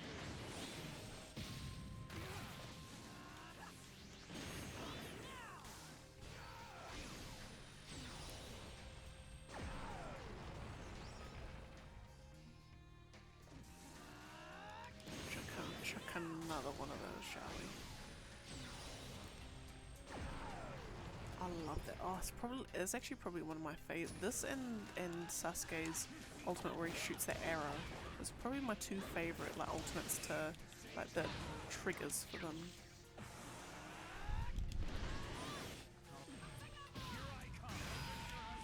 Beautiful. Crazy generation doesn't know the cancel. Go back in the mini bus used to be triangle. Yes. They're like, nah, it's circle. You're like, I come from an age long past when it was triangle. Yes, oh my god. Battle begins.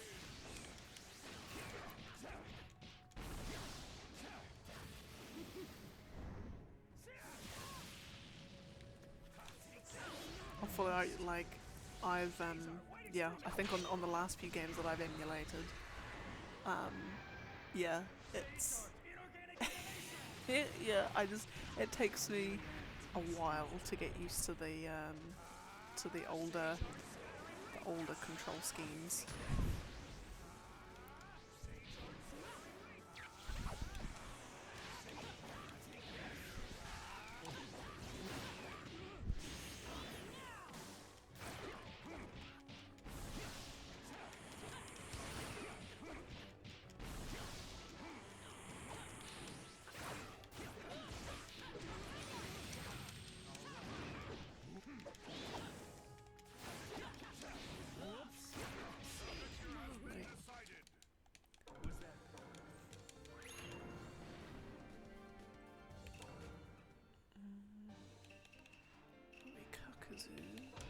And Tsuchikage.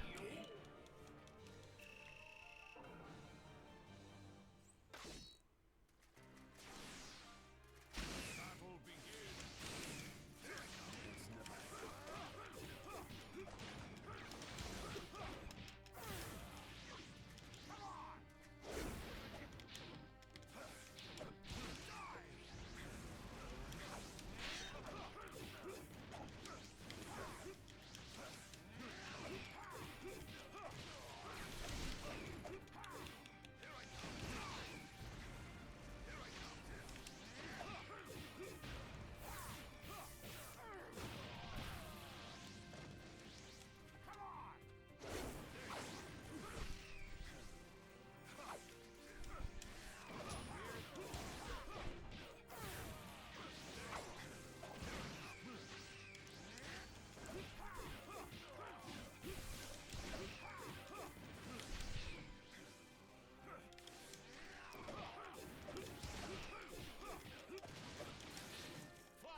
Lovely. Decided.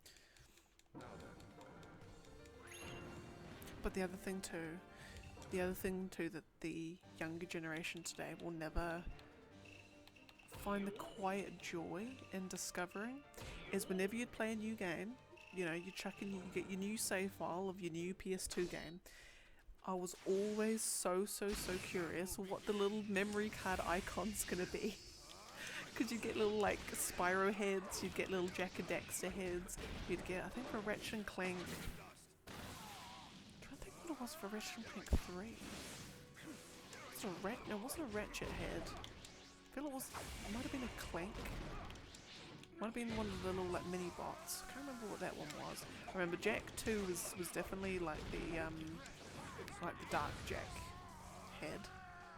Spyro A New Beginning was a dragonfly.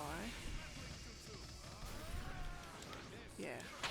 Like always just discovering what it was. I think for Dragon Quest 8 it was a slime. Yeah. Yeah, it was a little quiet joy at finding what the save icon's gonna be. Some of them would be like the logo, like the game logo.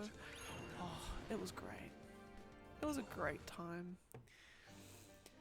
Ryan Kakashi and Shikamaru.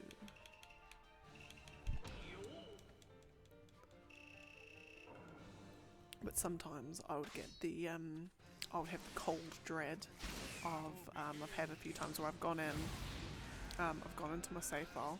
No, I've gone into a mate's house, brought my brought the memory card, or even just like, you know, chuck the memory card in, go load up a game. It's like there's no like load game. I'm like, what? And then you go to your little memory card menu, and you can't find the save icon, and you're just like, where is it? Oh my god, where's the save icon? What the hell's going on? And then you find that like your little sister's deleted your save file, and you're just like, no, why would you do that? Or you'd get memory cards switched around at your friend's house, and you'd come back and you'd chuck it in. It's like, well, what the hell are all these games? iToy? I don't play any iToy games.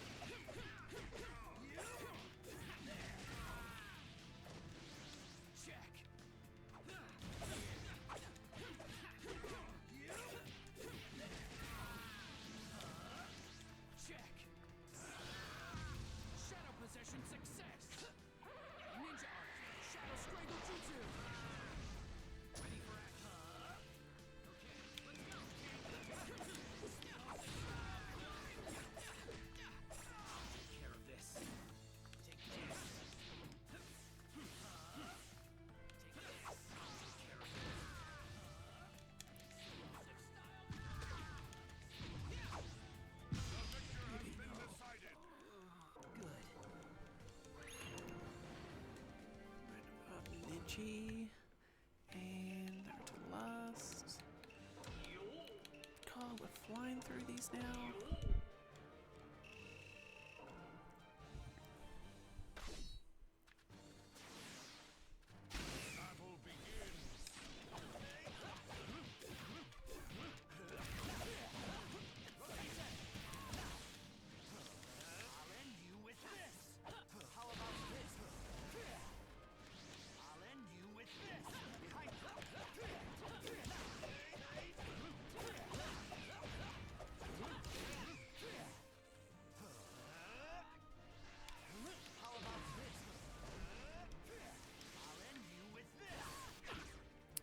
Back when fighting games had unlockable characters, you had to bring up memory cards. It's the character one, yes. Oh my goodness. That's right, yeah. Back in the day when you could play a game and like they had like 5 little question mark slots on your little character roster, you're like, I wonder how I can unlock that. And you could, through skill and sheer determination, you could unlock those characters. Not a $sign in sight. God, back in the day. You know, if Tony Hawk Pro Skater 2 came out now, Spider-Man would be a $10 microtransaction.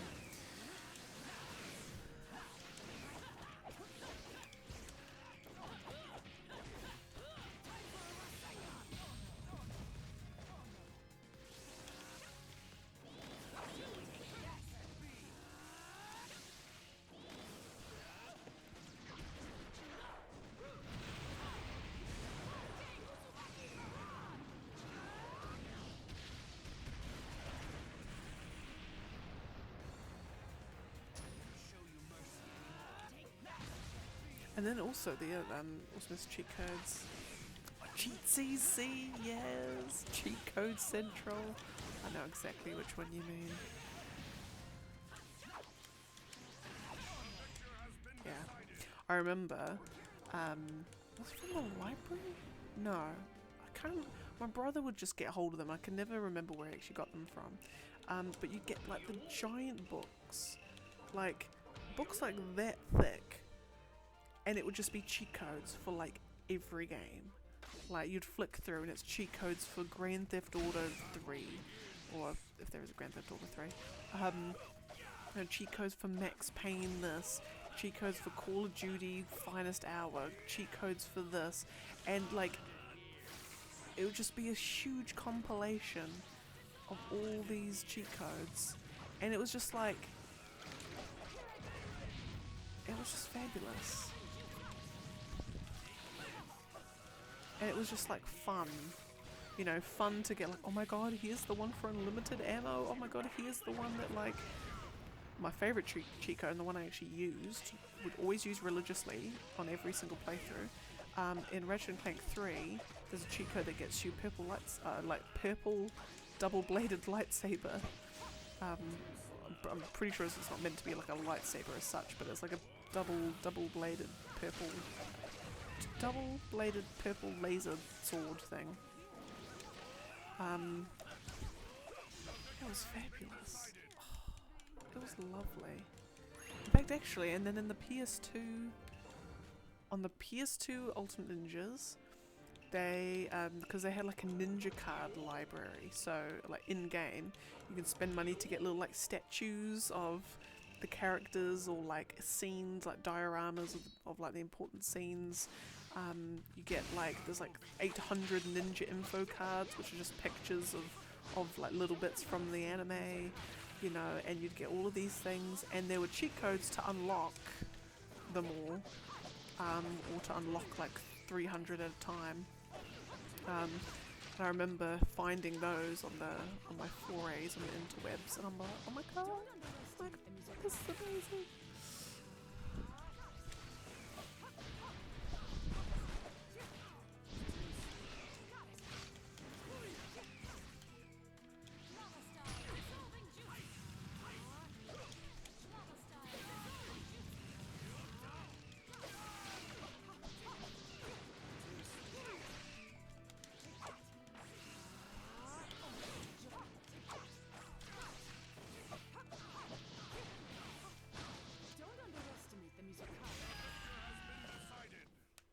Now do you see? You'll never win.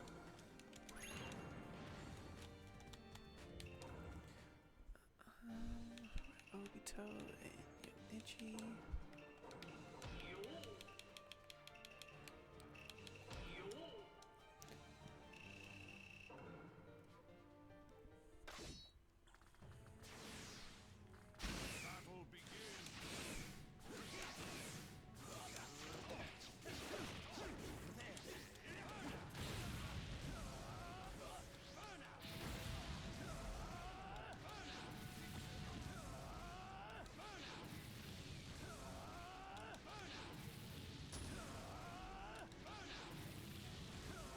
Come on, Itchy, you got this.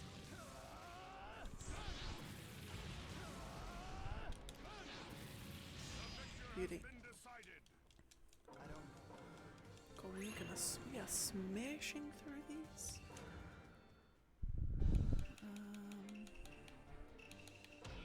I think my goal of getting to 100 fights today will actually be, judging from my spreadsheet, the last two fights will get us to 3,599.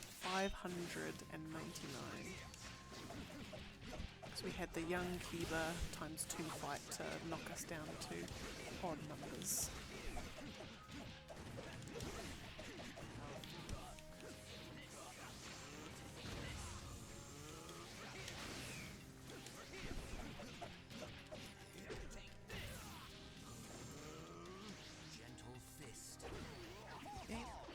Favorite cheat codes was Tony Hawk, and it was putting on big moon gravity. Yes, yep. Oh god, I remember that one.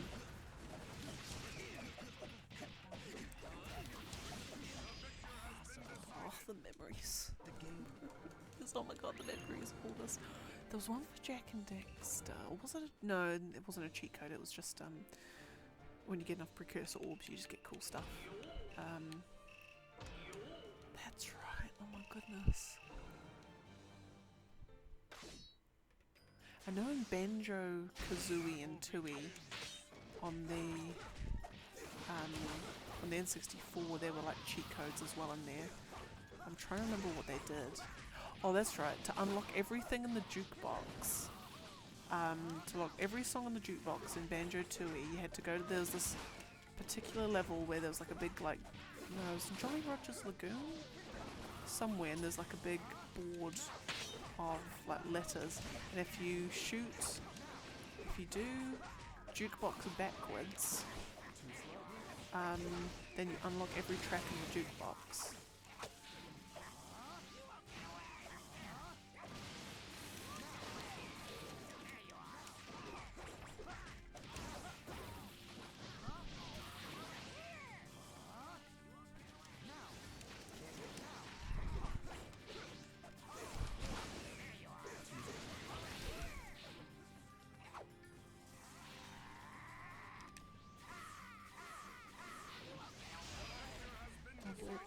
Skating game too.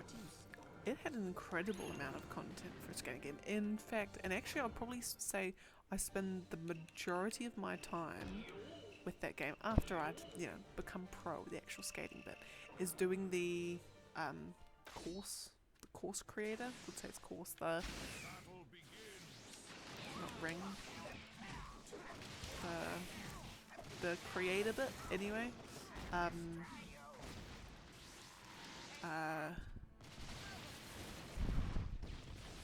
Yeah. It's also Final Fantasy X cheat code, really? Were there cheat codes for FF10?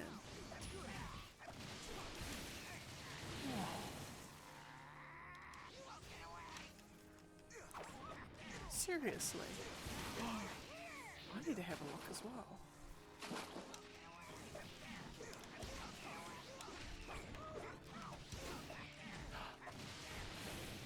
Now,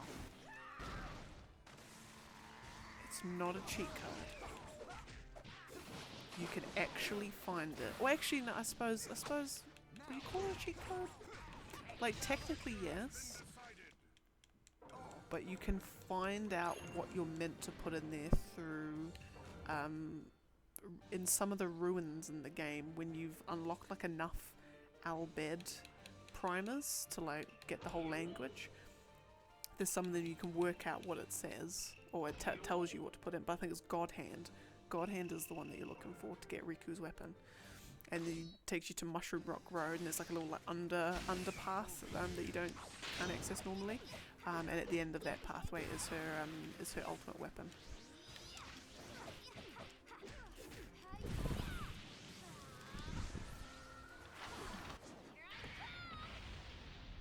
Because then there's the other one you can get. I think if you put in Masamune, you get Orans.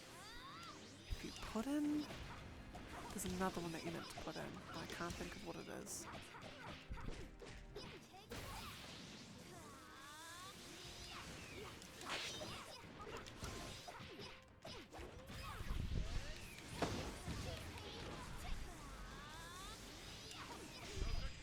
Oh, and there's also, in the airship, you look it up, there's like particular coordinates you put in, and it will unlock like special areas. So there'll be like a special area in the desert or whatever that all it's got is just treasure chests in there, but it's like an area that you have to put in a very particular coordinate or go to a very particular set of coordinates on the map, and it will unlock this like area with just like a few chests or something. There's like a few of those around as well. I think that's how you unlock the Omega Ruins as well, is by you have to just find the coordinates for it, which I think are also they're on the ruins that you find all over the place. But I think there's like ones where the answer's like split up between a whole bunch of them, I'm pretty sure.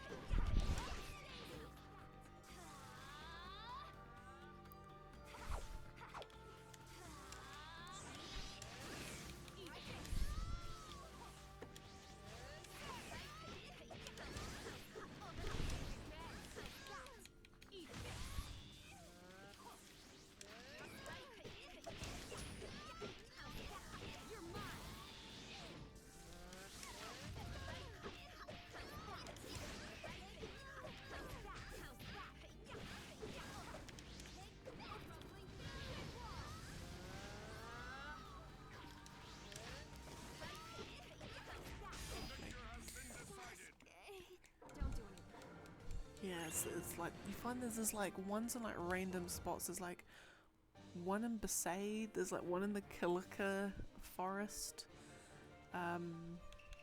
Yeah, and I'm pretty sure you find out what they say from the by deciphering all the Albed primers. But it's such like a neat thing.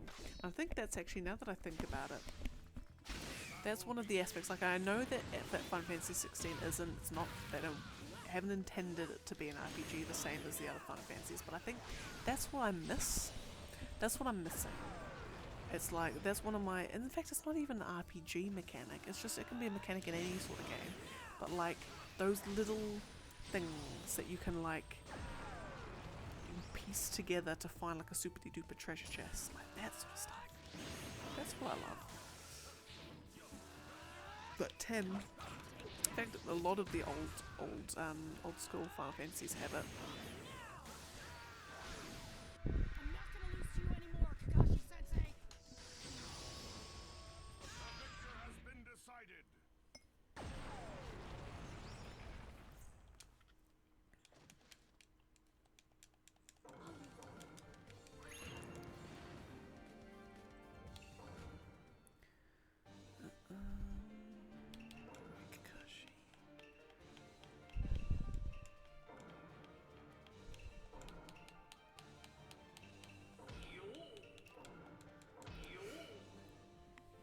Dobos isn't hiding a secret treasure in the game that can only be opened.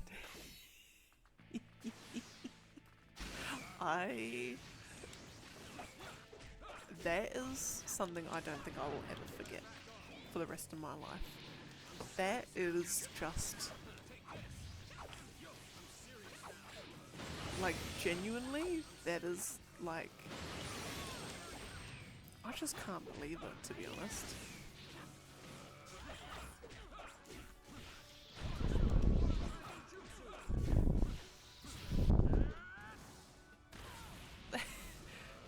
Like, I kind of just want to just, like, because will I be around in 100 years? No. Can I just be like, I just want to be like cryogenically frozen and then be awakened when that time comes around? Or, I do hope that heaven, like, kind of like my dream for heaven is that our spirit like floats up into the clouds. There's a lovely, like, you know, you can just spend eternity doing all this cool stuff, you know, ice cream on tap, eat as much ice cream as you want, you never get full. You play as like every video game ever to be released and to be released in the history of mankind is there, like all these sort of things. Then because you're a spirit, you can like float down onto Earth and just roam around, floating around, doing your thing.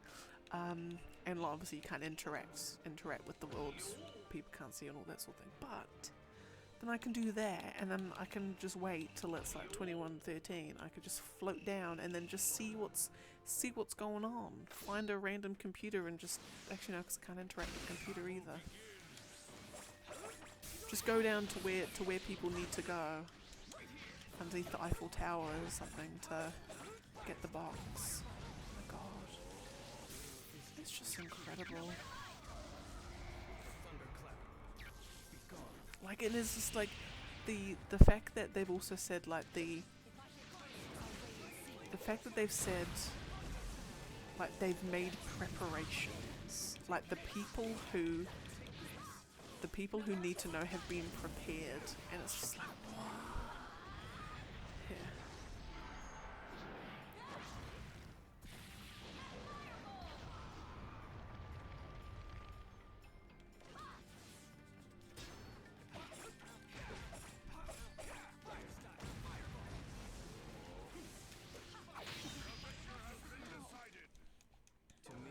Having to get, yeah, it's like these little coincidences, like, yeah,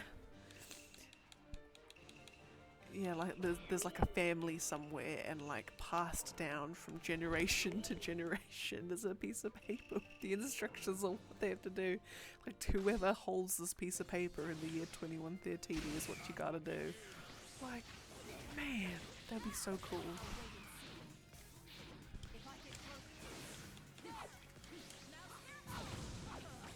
you know, it's like in like films and stuff, or like games where you've got like there's like the family with the you know super long noble lineage, and there's been a sacred duty passed down from heir to heir. You know that this family's noble duty is to do this. It's like that, but like in the modern age.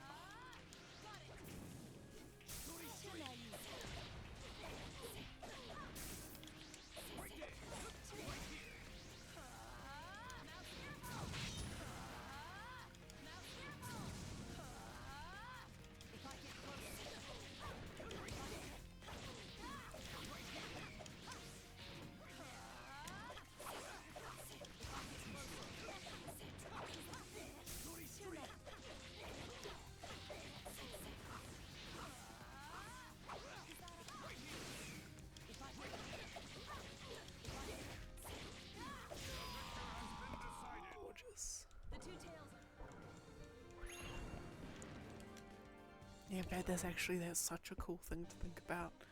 Like, I don't know, Bob Jr.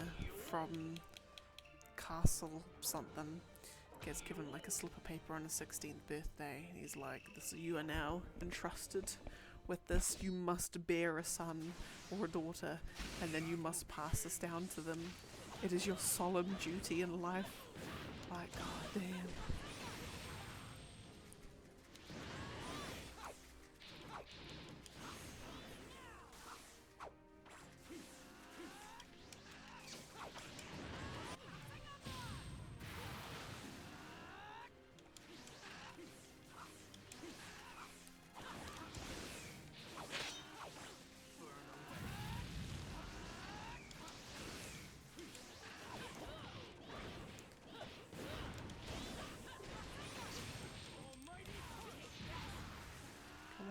Why are they being difficult now? There we go.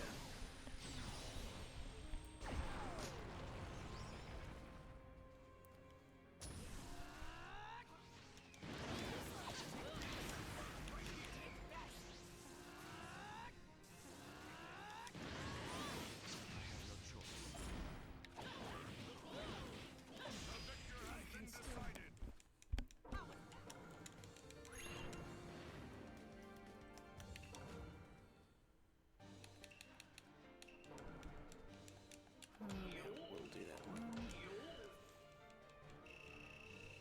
Okay, great. We've got the only puppet user we've got from now on is the last one.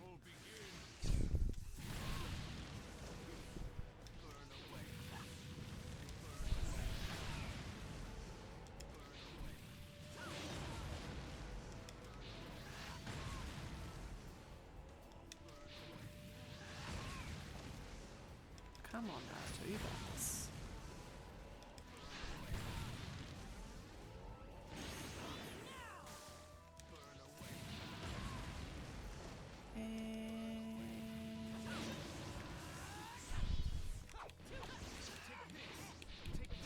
Lovely.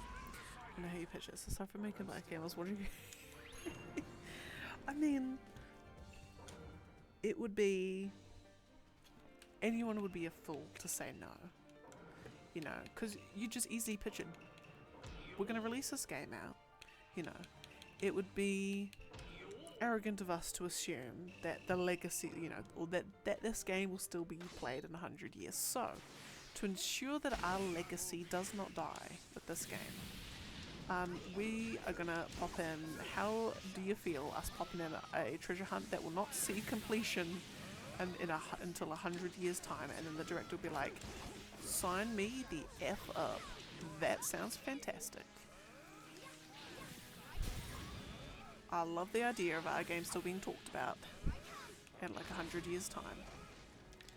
So then the dude's like, "Great, leave it to me, boss. We'll suss it out." It's beautiful. It's lovely.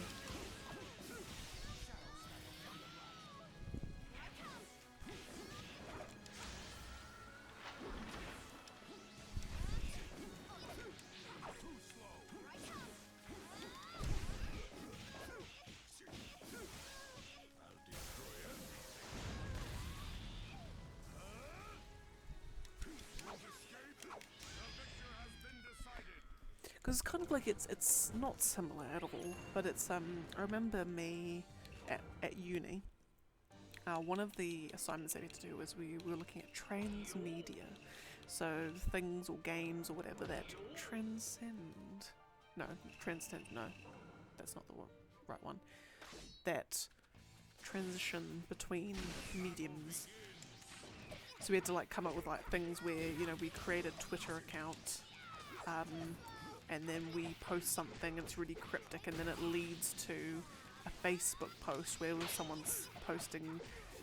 Basically, like we had to make all these fake accounts and say that like Timmy was captured, and there's like posts on Twitter or makes a Facebook post that links to this, and then is at a particular, there's like a program or like a website that you can create these little transmedia things, stories on, and so then you can program it so like at approximately 1 p.m. on Friday afternoon, suddenly a Twitter message is going to go out from blah blah blah to say, oh my god, we think we found Timmy, blah blah blah, and then basically you kind of hope that it draws, that people start noticing. They're like, oh my god, there seems to be this conspiracy going on with this kid called Timmy. Oh my god, did you see this Facebook post from a week ago? They said, oh my god, but then this Twitter thing did this and blah blah blah. And you basically crafted like this little interactive campaign, this interactive narrative, but using like real platforms like Facebook and Twitter and all these sorts of things. Because there was one where there was like it was an English one. I'm trying to think what it was. It was because a guy I watched on YouTube, Leon Lush, he did like a video about it, and he didn't actually realize what it was until after he'd done a video on it. Because he basically said he found this like YouTube video of this like because he did a video about, you know, millionaire's daughter is like an arrogant influencer, blah blah blah, and she was like, you know, this English girl, and she had all these jet planes, and oh my god, so like my dad makes like $1 bajillion, and here I am on all my lavish lifestyles, and oh my god, like life's so good, blah blah blah. And then another video came out, and it was like for like a frame near the end or so, it was something like this. I'm probably getting it very wrong, but the gist is the same. But like for like 1 or 2 frames right at the end, if you stop it, there's like a video of like her like in like a weird like grainy dark footage of like her like she's been crying, all her makeup's down her face, and she's like trapped in like a dingy looking like basement or something. And then there's like it was one of these things where there's some, I think a post came out, and like she's basically the just was that this character, because it wasn't an actual person, this character, she'd been like kidnapped or something, and she was being held to ransom, and over like, I don't know how long it took, how long it took, should I say, but yeah, people had to eventually were like able to, you know, piece together where she's been held ransom, or the place that she's being held captive in, and it was this big transmedia interactive narrative that started off like just with one of those typical YouTube videos of the rich influencers who just get given it all by mum and dad, you know, just one of those ones of them flaunting their lifestyle. No, it was part of this like this, I hesitate to say game, but like sort of game style thing. I just think that's just neat. That's really, really neat.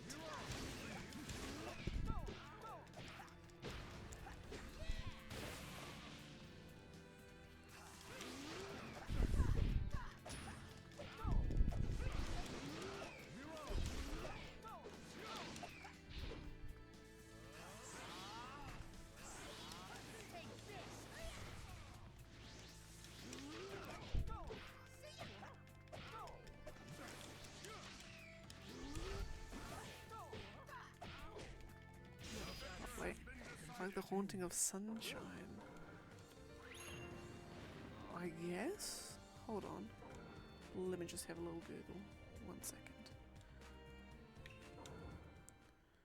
Haunting of Sunshine. The Haunting of Sunshine Girl?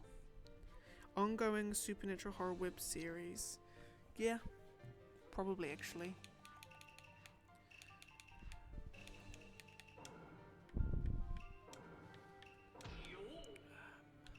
Who was I just playing as? Toby.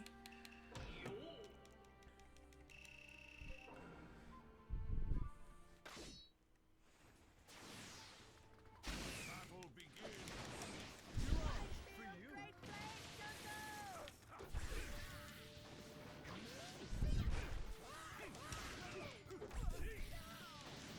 Here you go. Pretty good atmosphere. Yes. Yeah. It's like that. Boom. It's like that except Here you go. it's like that except there's an element of you as the viewer can piece together certain things and actually like participate to some level. Like it would be let's say, you know, in the videos, let's say you piece together there's like a website or something that like go to this website. You go to this website and it's like, you know, we're the paranormal police or whatever. We need your help to find the, like, we know that this person's being held captive. We know that this stuff's going on. We need your help to work out, like, you know, to find the coordinates. Can you please, you know, we need coordinates, or maybe like you need a password to enter the site and the password can be found by piecing stuff together from the videos, like that sort of thing. So there's like an element of participation involved, not just a straight like I'm just watching a narrative play out as such. Yeah, like a little bit like that. Yeah, so I think and I'm pretty sure it was this you influencer kidnapping thing, but yeah, it was something like you could go to some website, you could do something to help like track down the people that had supposedly kidnapped this person, or you know, yeah, done this. So you go to some website or you do something and you enter in codes and you, I don't know what the price. I think the it's kind of they've got things prepared, so when someone does track down the coordinates and it goes to some website and enters in this, then they can then release the video that said, because of the efforts of a few online investigators, we managed to track down the lady, and here's the happy story at the end. But they wouldn't ever release that video until someone's done it, and even then they've probably even got like a little faux time limit on the sense that if someone hasn't done it within a month, then they're going to release a video and she's dead or whatever it is, like you get bad ending. But they probably wouldn't progress it too much if it wasn't getting any particular like amount of traction or views or discussion even. They might end it prematurely, who knows. But there's like they would have it like they sort of the point is that you have all those sorts of things all planned out. So yeah.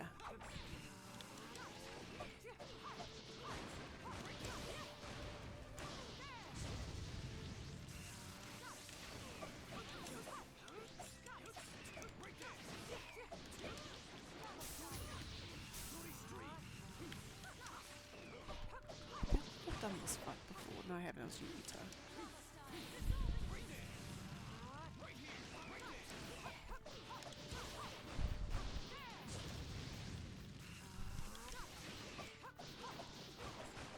Gorgeous. Right, we've got 4 more fights to go. Yeah, we've got Shikamaru and Obito Setsu. Looks like we can use the internet. I think it's such a neat idea. Like imagine that. Imagine you're like watching a video, or you know, you're doing something and then like you notice all this weird stuff's going on, and they're like, and then suddenly you find like a, you know, you're searching about it on the internet and you find like Twitter post or a Facebook post or an Instagram post or whatever, and it's like, you know, it's adding to the story, and like, you know, the player's like, we're on the hunt for blah blah blah. We need the code. Can like we're asking, you know, we're asking everyone on the internet if we can, you know, asking everyone who sees this page, can you please help us find the thing? And then you'd be searching through all these videos, you'd be searching and researching, and then you'd find it, and they say, you know, we've got our secure database here, and it'll be some random website that they've all set up to be super cool, and then you enter in this code, or you like, it says we need a timestamp, we need a date, we need a place, we need a whatever, we need a 4-digit pin, and then you pop it all in, and then when someone does that, or when X number of people do that, then yeah, and then they can, you know, the people organising it all can then just release a video saying like, we found it, we tracked it, but we opened the door and then there was this other thing, we need some more internet sleuthing going on, and then people are like, oh my god, that's me, and then they like start researching stuff. It's like with the Trials Evolution thing, it's like you get people investigating and piecing things together, and like, and then they become part of this interactive story, and then let's just say they can't do it, or they get given the wrong code, then like it releases a video of like the person getting killed, like, please, like you've got out, but like I've already got 2 more days left, and everyone's like, oh my god, I've got to get this right, and blah blah blah blah, and oh, it'd be fabulous, it'd be amazing. And it would suck to be one of the people that discovers it like after it's all been done, I guess. One of the best movies. Exactly that. Exactly that. Yeah, using like transmedia, using all this other stuff and making you think like it's an actual thing. Yeah.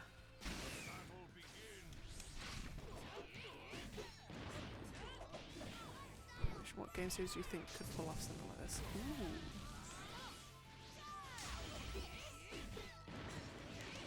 Ooh. Portal. I think Portal could do it.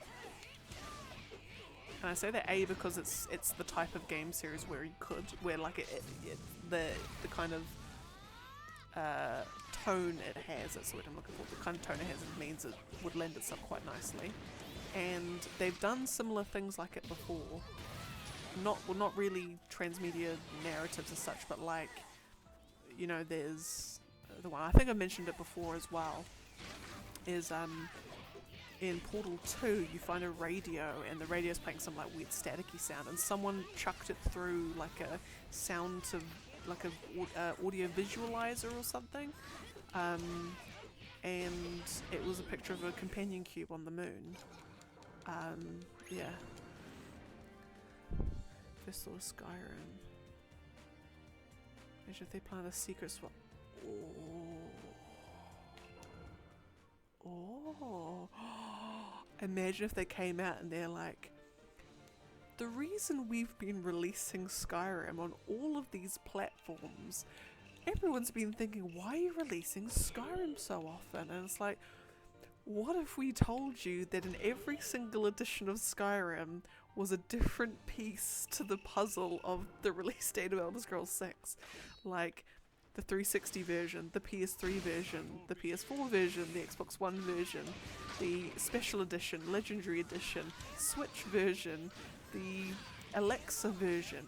All of these had a different piece to the puzzle. So you had to go and basically you would need someone to go on every different edition and release of Skyrim to find that particular piece. Wouldn't that be, oh my god, that would be fantastic. Because it is like it's become the industry in joke, like Skyrim, like, you know, Skyrim PS8 edition. But like, imagine if it was all part of some really, really elaborate. Oh my god. I've done it. I've stumbled. I've cracked the code. Man, imagine.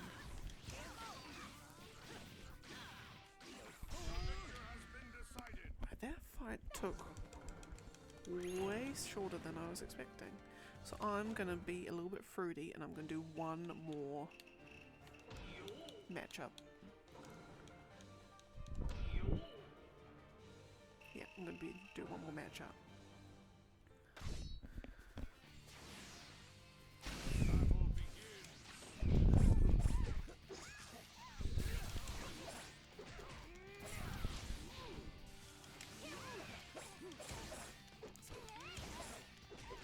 Because I mean, like we know that Skyrim's done different things in each edition, like not just in terms of like mods or things like that, but like in the Switch version, there's a master. You can get the Master Sword and the Hylian Shield, and there's like the Champion's Tunic. Like, they've got different items in the game. But imagine if the insects in the jar. Because you can get the insects in the jar, and it was like, I think it was more or less confirmed to be just part of an unused side quest, but because there's all these like etchings on the underside of the jar lids. Imagine if in each version there were different etchings and they all like went together to they were all part of, oh my god, that'd be beautiful. Oh, I love it so much. I'm getting myself excited about it. I know it's not even a thing, but I'm getting excited at the possibility.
There we go.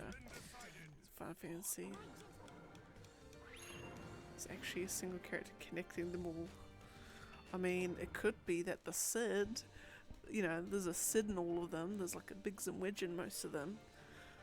Oh my god, with the same personal entity.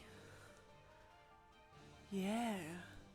And they always, because every Cid, and I'm gonna try, and I bet you there's gonna be an example, when I say there's gonna be an example that doesn't.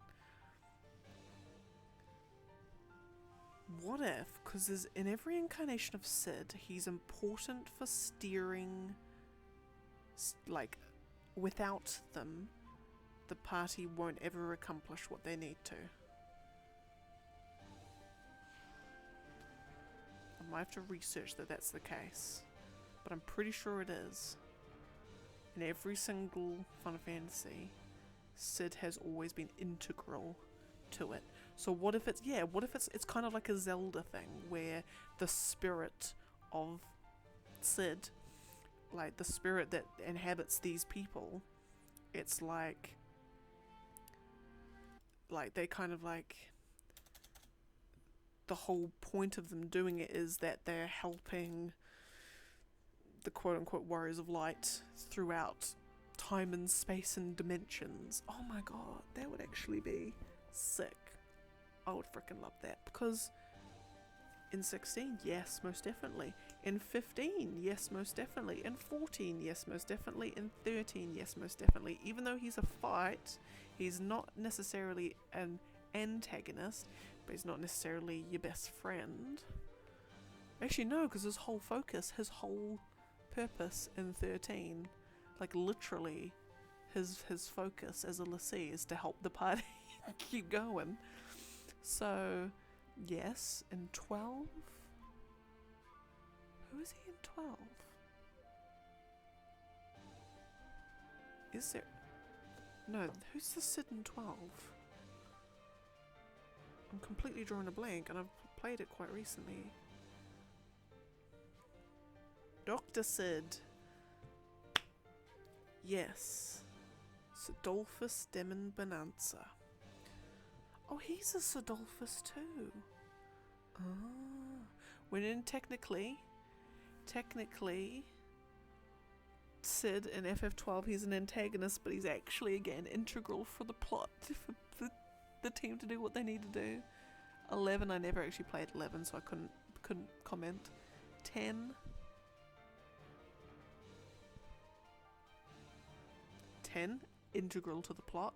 9, integral to the plot. Or not necessarily integral to the plot, but without them, the party can't do what they need to do. Oh my god. You've cracked the code. You've cracked the code. Mokorich, you've done it. Oh, I love it.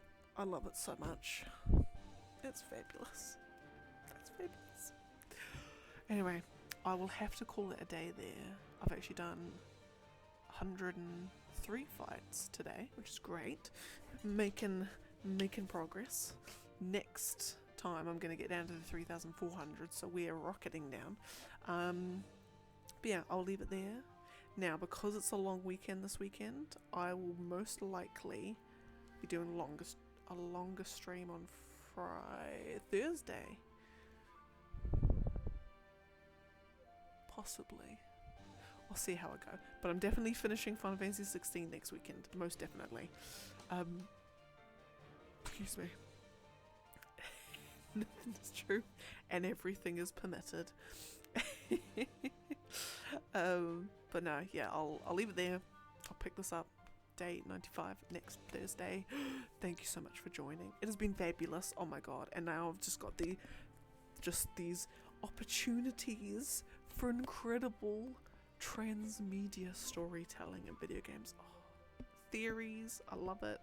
Beautiful, fantastic. I'm actually gonna delve deep into the Sid theory. I'll probably put in the theories thing in Discord. I feel something brewing. Oh my god. This is like, we're gonna do a discussion about it, Michael Rich. I'm gonna do it. I'm gonna research. I'm gonna pop it into the Discord. Oh, fabulous. Anyway, thank you for joining. Have a fabulous week. Stay well, stay rested, stay hydrated, stay food fresh, stay fabulous. Play lots of video games, drink lots of water in cups of tea. Eat lots of ice cream. And I'll catch you next time. Bye.